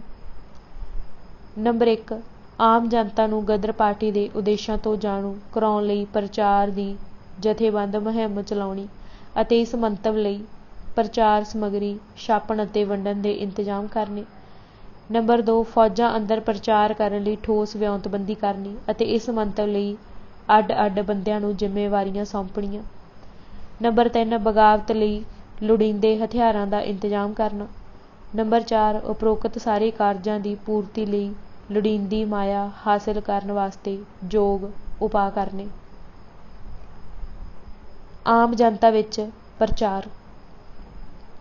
ਪੰਜਾਬ ਦੀ ਆਮ ਜਨਤਾ ਨੂੰ ਗਦਰ ਲਈ ਉਭਾਰਨ ਵਾਸਤੇ ਗਦਰੀ ਵਰਕਰ ਜਵਾਨੀ ਪ੍ਰਚਾਰ ਕਰਨ ਦਾ ਕੋਈ ਮੌਕਾ ਖੁੰਝਣ ਨਹੀਂ ਦਿੰਦੇ ਸਨ। ਸਿੱਖ ਇਤਿਹਾਸ ਦੇ ਅਹਿਮ ਦਿਹਾੜਿਆਂ ਉੱਤੇ ਜਿੱਥੇ ਵੀ ਸਿੱਖਾਂ ਦਾ ਭਰਵਾਂ ਇਕੱਠ ਜੁੜਦਾ ਸੀ, ਉੱਥੇ ਗਦਰੀ ਆਗੂ ਬੇਖੌਫ ਹੋ ਕੇ ਸਟੇਜਾਂ ਉੱਤੇ ਗਦਰ ਦਾ ਸੁਨੇਹਾ ਦਿੰਦੇ ਅਤੇ ਗਦਰ ਦੀ ਗੂੰਜ ਵਿੱਚੋਂ ਜੋਸ਼ੀਲੀਆਂ ਕਵਿਤਾਵਾਂ ਸੁਣਾ ਕੇ ਲੋਕਾਂ ਦੇ ਦਿਲਾਂ ਅੰਦਰ ਅੰਗਰੇਜ਼ੀ ਸਰਕਾਰ ਵਿਰੁੱਧ ਰੋਹ ਭਰਦੇ। ਸਰਕਾਰੀ ਦਸਤਾਵੇਜ਼ਾਂ ਅਨੁਸਾਰ ਗਦਰੀ ਬੁਲਾਰਿਆਂ ਨੇ ਨਨਕਾਣਾ ਸਾਹਿਬ ਵਿਖੇ ਪਹਿਲੀ ਪਾਤਸ਼ਾਹੀ ਦੇ ਪ੍ਰਕਾਸ਼ ਦਿਵਸ ਮੌਕੇ, ਮੁਕਤਸਰ ਮਾਘੀ ਦੇ ਮੇਲੇ 'ਤੇ ਅਤੇ ਤਰਨ ਤਾਰਨ ਦੀ ਮੱਸਿਆ ਅਤੇ ਭਰਵੇਂ ਦੀਵਾਨਾਂ ਨੂੰ ਸੰਬੋਧਨ ਕਰਦਿਆਂ ਸਿੱਖਾਂ ਨੂੰ ਅੰਗਰੇਜ਼ ਸਰਕਾਰ ਵਿਰੁੱਧ ਹਥਿਆਰਬੰਦ ਬਗਾਵਤ ਕਰਨ ਲਈ ਉਭਾਰਿਆ। ਭਾਈ ਨਿਧਾਨ ਸਿੰਘ ਚੁੱਘਾ ਲੁਧਿਆਣਾ ਦੇ ਕਈ ਪਿੰਡਾਂ ਵਿੱਚ ਦੀਵਾਨਾਂ ਉੱਤੇ ਖੁੱਲ੍ਹੇਆਮ ਬੋਲਦਾ ਰਿਹਾ। ਬਲਵੰਤ ਸਿੰਘ ਉਰਫ ਬੰਤਾ ਸਿੰਘ ਸੰਘਵਾਲ ਅਤੇ ਭਾਈ ਹਰਨਾਮ ਸਿੰਘ ਕੋਟਲਾ ਨੇ ਕਪੂਰਥਲਾ ਰਿਆਸਤ ਦੇ ਦਰਜਨਾਂ ਪਿੰਡਾਂ ਵਿੱਚ ਘੁੰਮ ਕੇ ਪ੍ਰਚਾਰ ਕੀਤਾ।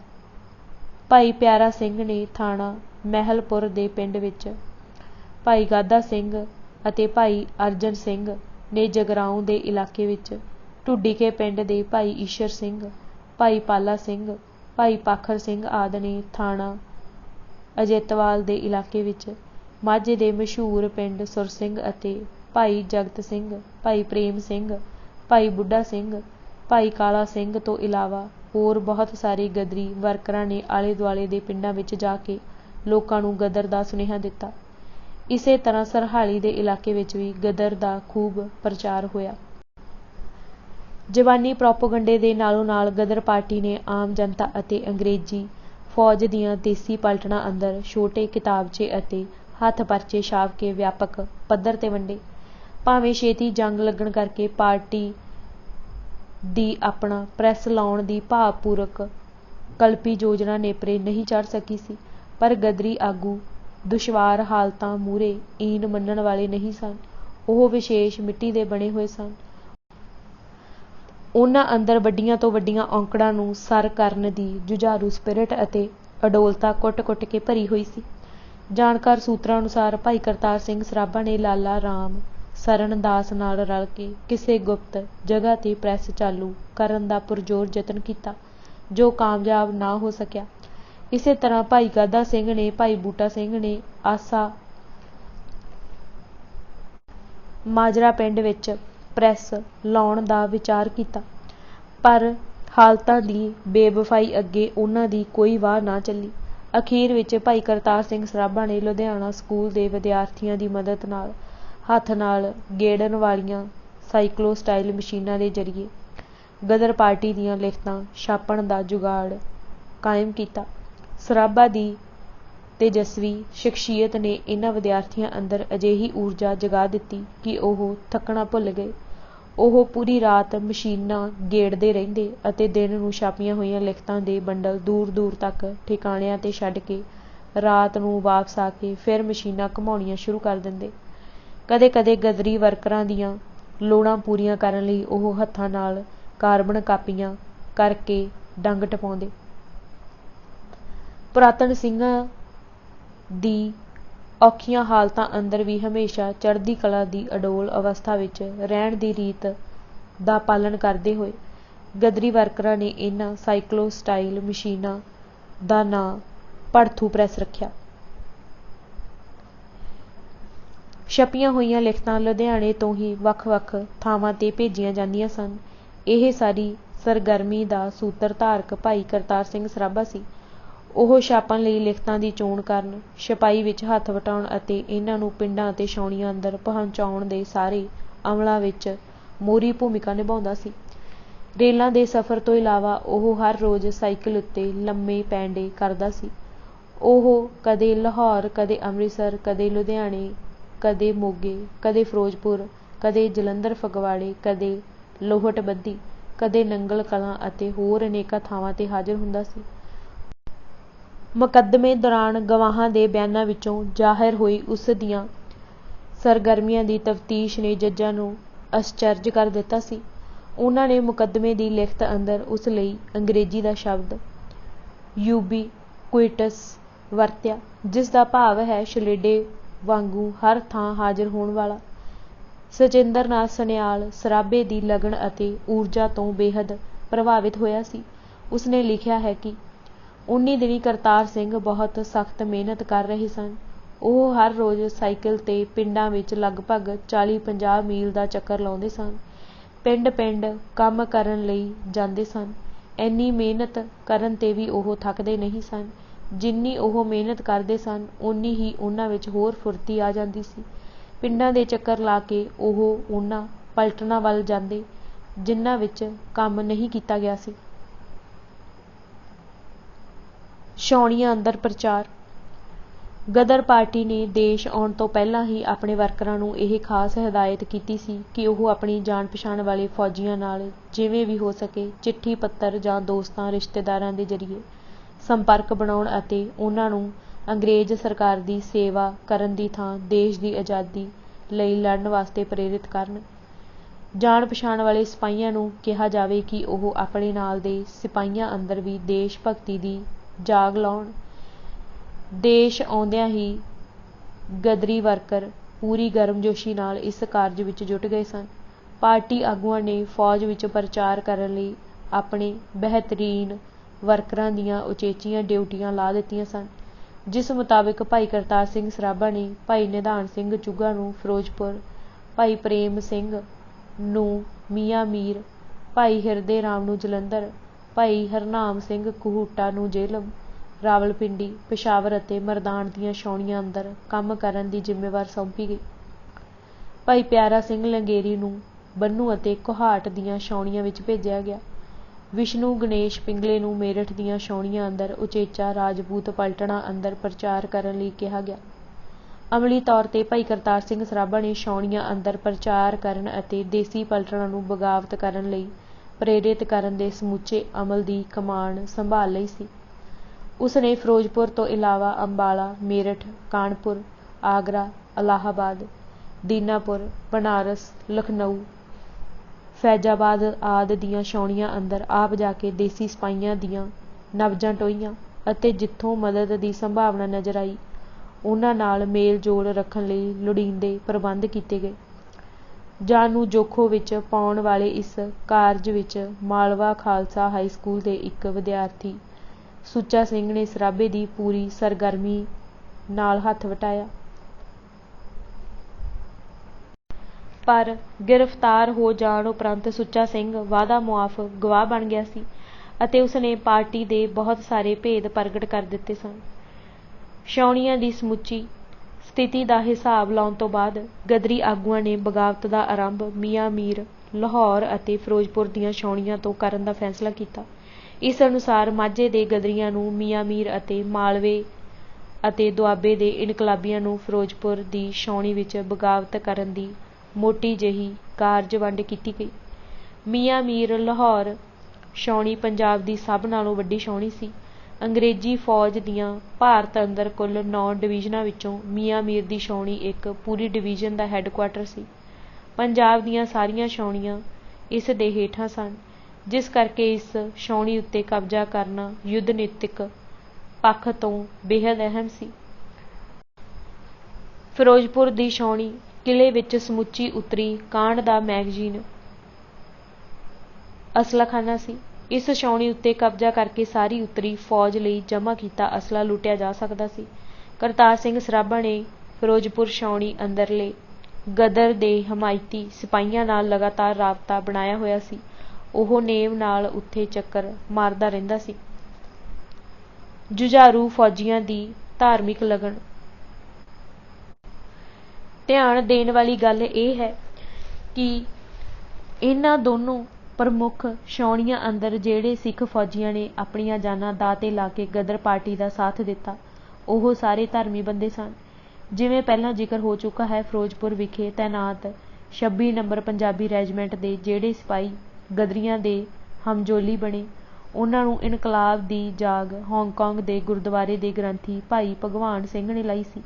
1912 ਦੇ ਅੰਤ ਵਿੱਚ ਜਦ ਚੀਨ ਅੰਦਰ ਮਾਂਚੂ ਰਾਜਵੰਸ਼ ਦੇ ਖਿਲਾਫ ਲੋਕਾਂ ਦਾ ਜਮਹੂਰੀ ਉਭਾਰ ਉੱਠ ਖੜ੍ਹਾ ਹੋਇਆ ਸੀ, ਤਾਂ ਬਰਤਾਨਵੀ ਸਾਮਰਾਜੀ ਹਾਕਮਾਂ ਨੇ ਉਸ ਨੂੰ ਦਬਾਉਣ ਲਈ ਹੋਰਨਾਂ ਫੌਜੀ ਟੁਕੜੀਆਂ ਸਮੇਤ 26 ਨੰਬਰ ਪੰਜਾਬੀ ਰੈਜੀਮੈਂਟ ਨੂੰ ਵੀ ਪਹਿਲਾਂ ਕੁਝ ਸਮੇਂ ਲਈ ਚੀਨ ਅਤੇ ਫਿਰ 1913-14 ਵਿੱਚ ਲੰਮਾ ਚਿਰ ਹਾਂਗਕਾਂਗ ਵਿਖੇ ਤੈਨਾਤ ਕਰੀ ਰੱਖਿਆ ਸੀ। ਸਿੱਖਾਂ ਦਾ ਇਹ ਉਗੜਵਾਂ ਅਤੇ ਵਿਸ਼ੇਸ਼ ਧਾਰਮਿਕ ਲੱਛਣ ਹੈ ਕਿ ਉਹ ਭਾਵੇਂ ਦੁਨੀਆ ਦੇ ਕਿਸੇ ਵੀ ਖੇਤਰ ਤੇ ਕਿਸੇ ਵੀ ਮਹਿਕਮੇ ਵਿੱਚ ਕੰਮ ਕਰਦੇ ਹੋਣ, ਗੁਰਦੁਆਰਾ ਉਹਨਾਂ ਦੇ ਜੀਵਨ ਦਾ ਅਨਿੱਖੜਵਾਂ ਅੰਗ ਹੈ। ਹਰੇਕ ਜਗ੍ਹਾ ਗੁਰਦੁਆਰਾ ਸਥਾਪਿਤ ਕਰਨਾ ਉਹਨਾਂ ਦੀ ਸਮੂਹਿਕ ਤੌਰ 'ਤੇ ਤਰਜੀਹੀ ਲੋੜ ਬਣ ਜਾਂਦੀ ਹੈ। ਗੁਰਦੁਆਰੇ ਅੰਦਰ ਉਹਨਾਂ ਨੂੰ ਗੁਰੂ ਦੀ ਨੇੜਤਾ ਦਾ ਅਹਿਸਾਸ ਹੁੰਦਾ ਹੈ, ਜਿਸ ਨਾਲ ਉਹਨਾਂ ਨੂੰ ਜਿੱਥੇ ਆਤਮਿਕ ਸਕੂਨ ਮਿਲਦਾ ਹੈ, ਉੱਥੇ ਨਾਲੋਂ ਨਾਲ ਉਹਨਾਂ ਅੰਦਰ ਆਤਮਿਕ ਬਲ ਅਤੇ ਭਰੋਸਾ ਵੀ ਪੈਦਾ ਹੁੰਦਾ ਹੈ। ਉਹਨਾਂ ਅੰਦਰ ਨੇਕ ਕਾਰਜ ਲਈ ਜੂਝਣ ਅਤੇ ਮਰਨ ਦੀ ਅੰਤਰੀਵ ਪ੍ਰੇਰਨਾ ਜਾਗ ਪੈਂਦੀ ਹੈ। ਗੁਰਦੁਆਰੇ ਅੰਦਰ ਹੁੰਦੇ ਕਥਾ ਵਿਖਿਆਨਾਂ ਅਤੇ ਗੁਰਮਤਿ ਵਿਚਾਰਾਂ ਦੇ ਜ਼ਰੀਏ ਉਹਨਾਂ ਅੰਦਰ ਸਮਕਾਲੀ ਇਤਿਹਾਸਿਕ ਪ੍ਰਸੰਗ ਅੰਦਰ ਨੇਕ ਕਾਰਜ ਦੀ ਠੋਸ ਰੂਪ ਵਿੱਚ ਪਛਾਣ ਕਰਨ ਦੀ ਬਲ ਬੁੱਧੀ ਪ੍ਰਫੁੱਲਤ ਹੁੰਦੀ ਹੈ। 26 ਨੰਬਰ ਪੰਜਾਬ ਪਿਆਦਾ ਫੌਜ ਨਾਲ ਇਹੀ ਵਰਤਾਰਾ ਵਾਪਰਿਆ ਸੀ। ਹਾਂਗਕਾਂਗ ਵਿਖੇ ਲਗਭਗ 1.5 ਸਾਲ ਦੀ ਠਹਿਰ ਦੌਰਾਨ ਇਸ ਪਲਟਨ ਦੇ ਧਾਰਮਿਕ ਲੱਗਣ ਵਾਲੇ ਸਿਪਾਹੀ ਹਰ ਐਤਵਾਰ ਨੇਮ ਨਾਲ ਗੁਰਦੁਆਰੇ ਜਾਂਦੇ ਸਨ। ਉੱਥੇ ਭਾਈ ਭਗਵਾਨ ਸਿੰਘ ਦੇ ਕਥਾ ਵਿਖਿਆਨਾਂ ਅਤੇ ਲੈਕਚਰਾਂ ਨੇ ਉਹਨਾਂ ਅੰਦਰ ਬਰਤਾਨਵੀ ਸਾਮਰਾਜ ਦੀ ਗੁਲਾਮੀ ਵਿਰੁੱਧ ਨਫ਼ਰਤ ਭਰ ਦਿੱਤੀ ਸੀ। ਸਿੱਖਾਂ ਦੇ ਧਾਰਮਿਕ ਅਤੇ ਵਿੱਦਿਅਕ ਅਸਥਾਨਾਂ ਅੰਦਰ ਅੰਗਰੇਜ਼ ਸਰਕਾਰ ਦੀ ਦਖਲ-ਅੰਦਾਜ਼ੀ ਨੇ ਬਲਦੀ ਉੱਤੇ ਤੇਲ ਪਾਉਣ ਦਾ ਕੰਮ ਕੀਤਾ। ਇਹਨਾਂ ਮਰਜੀਵੜੇ ਸਿਪਾਹੀਆਂ ਦੇ ਮੋਹਰੀ ਭਾਈ ਹਰਨਾਮ ਸਿੰਘ ਕਾਲਾ ਸੰਘੀਆਂ ਨੇ ਲੰਮੀ ਕੈਦ ਕੱਟਣ ਉਪਰੰਤ ਆਪਣੀ ਆਤਮ ਕਥਾ ਬਿਆਨ ਕਰਦਿਆਂ ਦੱਸਿਆ ਸੀ ਕਿ ਇੱਕ ਦਿਨ 26 ਪੰਜਾਬੀ ਰੈਜੀਮੈਂਟ ਦੇ ਗੱਭਰੂਆਂ ਅੱਗੇ ਭਾਈ ਭਗਵਾਨ ਸਿੰਘ ਜੀ ਗ੍ਰੰਥੀ ਨੇ ਇਸ ਪ੍ਰਕਾਰ ਤਕਰੀਰ ਕੀਤੀ, ਖਾਲਸਾ ਜੀ, ਤੁਹਾਨੂੰ ਦਸ਼ਮੇਸ਼ ਪਿਤਾ ਨੇ ਅੰਮ੍ਰਿਤ ਦੀ ਦਾਤ ਇਸ ਲਈ ਨਹੀਂ ਬਖਸ਼ੀ ਕਿ ਤੁਸੀਂ ਫਰੰਗੀਆਂ ਦੇ ਗੋਲੇ ਬਣ ਜਾਓ। ਖਾਲਸਾ ਜੀ, ਉੱਠੋ ਅਤੇ ਮੌਕਾ ਸੰਭਾਲੋ। ਵਕਤ ਵਿਚਾਰ ਸੋ ਬੰਦਾ ਹੋਏ ਦੇ ਗੁਰਵਾਕ ਅਨੁਸਾਰ ਮੌਕੇ ਦੀ ਨਿਜਾਕਤ ਸਮਝੋ। ਇਸ ਸਮੇਂ ਜਰਮਨ ਅਤੇ ਅੰਗਰੇਜ਼ਾਂ ਵਿਚਕਾਰ ਲੜਾਈ ਛਿੜਨ ਵਾਲੀ ਹੈ। ਤੁਹਾਨੂੰ ਸੋਚਣਾ ਚਾਹੀਦਾ ਹੈ ਕਿ ਅਜਿਹੇ ਸਮੇਂ ਤੁਹਾਨੂੰ ਕੀ ਕਰਨਾ ਚਾਹੀਦਾ ਹੈ। ਫੌਜ ਦੇ ਗੋਰੇ ਅਫਸਰਾਂ ਨੂੰ ਜਦੋਂ ਇਸ ਗੱਲ ਦੀ ਸੂਹ ਲੱਗੀ ਤਾਂ ਉਹਨਾਂ ਫੌਜੀਆਂ ਦਾ ਗੁਰਦੁਆਰੇ ਅੰਦਰ ਜਾਣਾ ਬੰਦ ਕਰ ਦਿੱਤਾ, ਪਰ ਨੌਕਰਸ਼ਾਹੀ ਅਤੇ ਚਮਚਿਆਂ ਦੇ ਕਹਿਣ 'ਤੇ ਫੌਜੀ ਗੱਭਰੂ ਆਪਣੇ ਧਰਮ ਸਥਾਨ ਅੰਦਰ ਜਾਣੋਂ ਕਿਵੇਂ ਰੁਕ ਸਕਦੇ ਹਨ। ਫੌਜੀ ਰੰਗਰੂਟ ਕਿਸੇ ਨਾ ਕਿਸੇ ਢੰਗ ਨਾਲ ਗੁਰਦੁਆਰੇ ਆਉਂਦੇ ਹੀ ਰਹੇ। ਇਸ ਤਰੀਕੇ ਨਾਲ ਉਹਨਾਂ ਅੰਦਰ ਦੇਸ਼ ਨੂੰ ਆਜ਼ਾਦ ਕਰਾਉਣ ਦੀ ਰਾਜਸੀ ਸੋਝੀ ਅਤੇ ਤੜਫ ਪੈਦਾ ਹੋ ਗਈ ਸੀ ਅਤੇ ਉਹ ਗਦਰੀ ਅਖਬਾਰ ਦੇ ਜ਼ਰੀਏ ਗਦਰ ਪਾਰਟੀ ਦੇ ਸਮਰਥਕ ਅਤੇ ਪ੍ਰਸ਼ੰਸਕ ਬਣ ਗਏ ਸਨ। ਸਰਕਾਰੀ ਸੋਮਿਆਂ ਅਨੁਸਾਰ ਇਸ ਤੋਂ ਥੋੜ੍ਹੇ ਹੀ ਚਿਰ ਬਾਅਦ ਕੁਝ ਸਿਪਾਹੀਆਂ ਨੇ ਫੌਜ ਵਿੱਚੋਂ ਆਪਣੇ ਨਾਂ ਕਟਵਾਉਣ ਦੀਆਂ ਦਰਖਾਸਤਾਂ ਦਿੱਤੀਆਂ। ਗੋਰੇ ਅਫਸਰਾਂ ਨੇ ਭਾਈ ਹਰਨਾਮ ਸਿੰਘ ਅਤੇ 7 ਹੋਰਨਾਂ ਨੂੰ ਰੈਜੀਮੈਂਟ ਤੋਂ ਵੱਖ ਕਰਨ ਲਈ ਫਿਰੋਜ਼ਪੁਰ ਡਿਪੂ ਵਿਖੇ ਭੇਜ ਦਿੱਤਾ। ਇਸ ਤਰ੍ਹਾਂ ਕੁੱਬੇ ਦੇ ਵੱਜੀ ਲੱਤ ਗਦਰੀਆਂ ਲਈ ਵਰਦਾਨ ਸਾਬਿਤ ਹੋਈ। ਇਸ ਨਾਲ ਭਾਈ ਕਰਤਾਰ ਸਿੰਘ ਸਰਾਭਾ ਦਾ ਕਾਰਜ ਸੁਖਾਲਾ ਹੋ ਗਿਆ ਸੀ। ਭਾਵੇਂ ਫਿਰੋਜ਼ਪੁਰ ਅੰਦਰ ਬਗਾਵਤ ਲਈ ਤਤਪਰ ਸਿਪਾਹੀਆਂ ਦੇ ਆਗੂ ਭਾਈ ਹਰਨਾਮ ਸਿੰਘ ਕਾਲਾ ਸੰਘੀਆ, ਭਾਈ ਕਿਰਪਾ ਸਿੰਘ ਅਤੇ ਭਾਈ ਲਾਭ ਸਿੰਘ ਆਦਿ ਸਨ, ਉਵੇਂ ਮੀਆਂ ਮੀਰ ਦੀ ਛਾਉਣੀ ਵਿੱਚ 23ਵੇਂ ਰਸਾਲੇ ਦਾ ਲੈਸ ਦਫੇਦਾਰ ਲਛਮਣ ਸਿੰਘ ਪਿੰਡ ਚੂਸਲੇਵੜ ਜ਼ਿਲ੍ਹਾ ਅੰਮ੍ਰਿਤਸਰ ਮਰਜੀਵੜਿਆਂ ਦਾ ਮੋਹਰੀ ਸੀ। ਇਸ ਰਸਾਲੇ ਦੇ ਗ੍ਰੰਥੀ ਮੂਲਾ ਸਿੰਘ ਦੇ ਬਿਆਨ ਅਨੁਸਾਰ ਲਛਮਣ ਸਿੰਘ ਅੰਦਰ ਧਾਰਮਿਕ ਲਗਨ ਕੋਹਾਟ ਵਿਖੇ ਪੈਦਾ ਹੋਈ ਸੀ, ਜਿੱਥੇ ਉਸ ਨੇ ਨੇਮ ਨਾਲ ਛਾਉਣੀ ਅੰਦਰਲੇ ਗੁਰਦੁਆਰੇ ਜਾਣਾ ਸ਼ੁਰੂ ਕਰ ਦਿੱਤਾ ਸੀ। ਉਸ ਵੇਲੇ ਮਿਲਟਰੀ ਅੰਦਰ ਸਿੰਘ ਸਭਾਵਾਂ ਬਣਾਉਣ ਦਾ ਰਿਵਾਜ ਪ੍ਰਚਲਿਤ ਸੀ। ਕੋਹਾਟ ਵਿਖੇ ਭਾਈ ਲਛਮਣ ਸਿੰਘ ਮਿਲਟਰੀ ਸਿੰਘ ਸਭਾ ਦਾ ਸਕੱਤਰ ਨਾਮਜ਼ਦ ਹੋਇਆ ਸੀ। 2 ਸਾਲ ਕੋਹਾਟ ਠਹਿਰਨ ਤੋਂ ਬਾਅਦ ਇਸ ਰਸਾਲੇ ਦਾ ਤਬਾਦਲਾ ਕੋਟੇ ਕਰ ਦਿੱਤਾ ਗਿਆ ਸੀ, ਜਿੱਥੇ ਇਹ ਲਗਾਤਾਰ 3 ਸਾਲ ਰਿਹਾ। ਉਸ ਵੇਲੇ ਕੋਹਾਟ ਸਿੱਖ ਧਾਰਮਿਕ ਸਰਗਰਮੀਆਂ ਦਾ ਤਕੜਾ ਕੇਂਦਰ ਸੀ। ਸਿੰਘ ਸਭਾਵਾਂ ਵੱਲੋਂ ਗੁਰਮਤਿ ਪ੍ਰਚਾਰ ਜ਼ੋਰਾਂ ਨਾਲ ਚੱਲ ਰਿਹਾ ਸੀ। ਪੰਜਾਬ ਤੋਂ ਸਿੱਖ ਪ੍ਰਚਾਰਕ ਅਕਸਰ ਕੋਟੇ ਆਉਂਦੇ ਰਹਿੰਦੇ ਸਨ। ਭਾਈ ਲਛਮਣ ਸਿੰਘ ਨੇਮ ਨਾਲ ਸਿੰਘ ਸਭਾਵਾਂ ਦੇ ਗੁਰਮਤਿ ਸਮਾਗਮਾਂ ਵਿੱਚ ਹਾਜ਼ਰੀ ਭਰਦਾ ਸੀ। ਇੱਥੇ ਉਸ ਦਾ ਝੁਕਾਅ ਭਸੌੜ ਦੀ ਸਿੰਘ ਸਭਾ ਵੱਲ ਹੋ ਗਿਆ ਸੀ। ਜਦੋਂ ਉਹ ਛੁੱਟੀ ਗਿਆ ਤਾਂ ਭਸੌੜ ਜਾ ਕੇ ਭਾਈ ਤੇਜਾ ਸਿੰਘ ਨੂੰ ਮਿਲਿਆ ਅਤੇ ਉਸ ਨਾਲ ਗੁਰਮਤਿ ਵਿਚਾਰਾਂ ਕੀਤੀਆਂ। ਉਸ ਅੰਦਰ ਧਾਰਮਿਕ ਜਜ਼ਬਾ ਹੋਰ ਪਰਪੱਕ ਹੋ ਗਿਆ। ਉਸ ਨੇ ਗੰਡਾ ਸਿੰਘ, ਨਾਇਕ ਬੂਟਾ ਸਿੰਘ ਪਿੰਡ ਕਸੇਲ ਜ਼ਿਲ੍ਹਾ ਅੰਮ੍ਰਿਤਸਰ, ਦਫੇਦਾਰ ਸੂਬਾ ਸਿੰਘ, ਸਵਾਰ ਸੋਹਣ ਸਿੰਘ, ਬਦਨ ਸਿੰਘ, ਜਵਾਹਰ ਸਿੰਘ ਅਤੇ ਕੁਝ ਹੋਰਨਾਂ ਅੰਦਰ ਵੀ ਧਾਰਮਿਕ ਲਗਨ ਪੈਦਾ ਕਰ ਦਿੱਤੀ। ਉਹ ਸਾਰੇ ਗੁਰੂ ਘਰ ਦੇ ਨਿਸ਼ਠਾਵਾਨ ਸ਼ਰਧਾਲੂ ਬਣ ਗਏ ਸਨ। ਭਾਈ ਲਛਮਣ ਸਿੰਘ ਦੇ ਇੱਕ ਸਾਥੀ ਸਿਪਾਹੀ ਨੇ ਬਾਅਦ ਵਿੱਚ ਅੰਡੇਮਾਨ ਜੇਲ੍ਹ ਅੰਦਰ ਬੰਗਾਲ ਦੇ ਪ੍ਰਸਿੱਧ ਕ੍ਰਾਂਤੀਕਾਰੀ ਸਚਿੰਦਰ ਨਾਥ ਸਨਿਆਲ ਨੂੰ ਦੱਸਿਆ ਕਿ ਉਹ ਭਾਈ ਲਛਮਣ ਸਿੰਘ ਨੇ ਬਹੁਤ ਪਹਿਲਾਂ ਹੀ ਆਪਣੀ ਰੈਜੀਮੈਂਟ ਵਿੱਚ ਇੱਕ ਛੋਟਾ ਜਿਹਾ ਦਲ ਬਣਾ ਰੱਖਿਆ ਸੀ।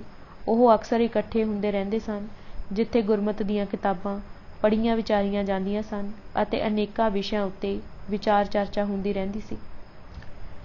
ਰੈਜੀਮੈਂਟ ਦੇ ਸਾਰੇ ਸਿਪਾਹੀ ਲਛਮਣ ਸਿੰਘ ਨੂੰ ਬੜਾ ਧਰਮਾਤਮਾ ਅਤੇ ਉੱਚਾ ਸੁੱਚਾ ਸਮਝਦੇ ਸੀ।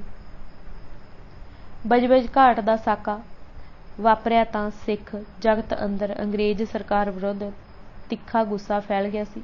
ਕਾਮਾਗਾਟਾ ਮਾਰੂ ਜਹਾਜ਼ ਅੰਦਰ ਜ਼ਿਆਦਾਤਰ ਮੁਸਾਫਿਰ ਮਾਝਾ ਖੇਤਰ ਦੇ ਹੋਣ ਕਰਕੇ ਮਾਝੇ ਦੇ ਪਿੰਡਾਂ ਅੰਦਰ ਇਸ ਘਟਨਾ ਦਾ ਵੱਧ ਅਸਰ ਹੋਇਆ ਸੀ। ਛੁੱਟੀ ਗਏ ਸਿੱਖ ਫੌਜੀਆਂ ਨੇ ਜਦੋਂ ਆਪਣੇ ਲੋਕਾਂ ਕੋਲੋਂ ਅੰਗਰੇਜ਼ ਸਰਕਾਰ ਦੇ ਇਸ ਵਹਿਸ਼ੀ ਕਾਰੇ ਬਾਰੇ ਸੁਣਿਆ ਤਾਂ ਉਹਨਾਂ ਦੇ ਦਿਲ ਵੀ ਹਲੂਣੇ ਗਏ। ਉਹਨਾਂ ਨੇ ਪਿੰਡਾਂ ਅੰਦਰ ਅਮਰੀਕਾ ਤੋਂ ਆਏ ਗਦਰੀ ਸੰਗਰਾਮੀਆਂ ਦੀ ਚਰਚਾ ਵੀ ਸੁਣੀ। ਛੁੱਟੀ ਤੋਂ ਵਾਪਸ ਆ ਕੇ ਉਹਨਾਂ ਨੇ ਕੁਦਰਤੀ ਤੌਰ 'ਤੇ ਆਪਣੇ ਸਾਥੀ ਸਿਪਾਹੀਆਂ ਨਾਲ ਸਾਰੀ ਜਾਣਕਾਰੀ ਸਾਂਝੀ ਕੀਤੀ। 23ਵੇਂ ਰਸਾਲੇ ਦੇ ਇੱਕ ਸਵਾਰ ਸੁੱਚਾ ਸਿੰਘ ਪਿੰਡ ਚੋਲਾ ਸਾਹਿਬ ਥਾਣਾ ਸਰਹਾਲੀ ਨੇ ਛੁੱਟੀ ਤੋਂ ਵਾਪਸ ਆ ਕੇ ਦੱਸਿਆ ਕਿ ਉਹਨਾਂ ਦੇ ਪਿੰਡ DC ਨੇ ਲੋਕਾਂ ਨੂੰ ਗਦਰੀ ਬਾਗੀਆਂ ਤੋਂ ਦੂਰ ਰਹਿਣ ਦੀ ਹਦਾਇਤ ਕੀਤੀ। ਇਸੇ ਤਰ੍ਹਾਂ ਅਕਤੂਬਰ 1914 ਵਿੱਚ ਪਿੰਡ ਛੁੱਟੀ ਕੱਟਣ ਗਏ ਭਾਈ ਲਛਮਣ ਸਿੰਘ ਦਾ ਵੀ ਗਦਰੀਆਂ ਨਾਲ ਮੇਲ ਹੋ ਗਿਆ ਸੀ ਅਤੇ ਉਸ ਤੋਂ ਬਾਅਦ ਉਹ ਉਹਨਾਂ ਨੂੰ ਲਗਾਤਾਰ ਮਿਲਦਾ ਗਿਲਦਾ ਰਹਿੰਦਾ ਸੀ। ਇਸੇ ਪ੍ਰਕਾਰ ਭਾਈ ਰਣਧੀਰ ਸਿੰਘ ਜੀ ਵੀ ਕੁਝ ਸਿੱਖ ਪਲਟਨਾਂ ਅੰਦਰ ਸਿੱਖੀ ਸੇਵਕੀ ਸੀ। ਰਾਵਲਪਿੰਡੀ ਵਿਖੇ ਭਾਈ ਕਿਸ਼ਨ ਸਿੰਘ ਗੱਜਗੜ੍ਹ ਉਹਨਾਂ ਨਾਲ ਲਗਾਤਾਰ ਚਿੱਠੀ ਪੱਤਰ ਕਰਦੇ ਰਹਿੰਦੇ ਸਨ। ਭਾਈ ਕਿਸ਼ਨ ਸਿੰਘ ਨੇ ਗਦਰ ਦੀ ਅਸਫਲਤਾ ਤੋਂ ਬਾਅਦ ਗਦਾਰਾਂ ਅਤੇ ਟਾਊਟਾਂ ਨੂੰ ਸੋਧੇ ਲਾਉਣ ਲਈ ਬੱਬਰ ਅਕਾਲੀ ਲਹਿਰ ਦੀ ਸਥਾਪਨਾ ਵਿੱਚ ਮੋਹਰੀ ਰੋਲ ਨਿਭਾਇਆ ਸੀ, ਜਿਸ ਬਦਲੇ ਉਹਨਾਂ ਨੂੰ ਫਾਂਸੀ ਲਾ ਦਿੱਤਾ ਗਿਆ ਸੀ। ਇਸ ਤੋਂ ਇਲਾਵਾ ਅੰਬਾਲਾ ਵਿਖੇ ਤੈਨਾਤ 36ਵੇਂ ਜੈਕਬਜ਼ ਹਾਰਸ ਅਤੇ 8ਵੇਂ ਹਟਜ਼ਨਜ਼ ਹੋਰਸ ਵਿੱਚ ਵੀ ਭਾਈ ਸਾਹਿਬ ਜੀ ਦੇ ਕੁਝ ਸ਼ਰਧਾਲੂ ਸਨ। ਇਹਨਾਂ ਵਿੱਚੋਂ ਦਫੇਦਾਰ ਮਾਨ ਸਿੰਘ ਮੁਕੱਦਮੇ ਦੌਰਾਨ ਭਾਈ ਸਾਹਿਬ ਦੇ ਬਚਾਓ ਪੱਖ ਦਾ ਗਵਾਹ ਬਣ ਕੇ ਭੁਗਤਿਆ ਸੀ। ਅੱਜ ਅਸੀਂ ਤੂਫਾਨਾਂ ਦਾ ਸ਼ਾਹ ਸਵਾਰ ਸ਼ਹੀਦ ਕਰਤਾਰ ਸਿੰਘ ਸਰਾਭਾ ਕਿਤਾਬ ਦੇ 232 ਪੰਨੇ ਪੜ੍ਹ ਚੁੱਕੇ ਹਾਂ। ਬਾਕੀ ਦੀ ਕਿਤਾਬ ਅਸੀਂ ਅਗਲੇ ਭਾਗ ਵਿੱਚ ਪੜ੍ਹਾਂਗੇ।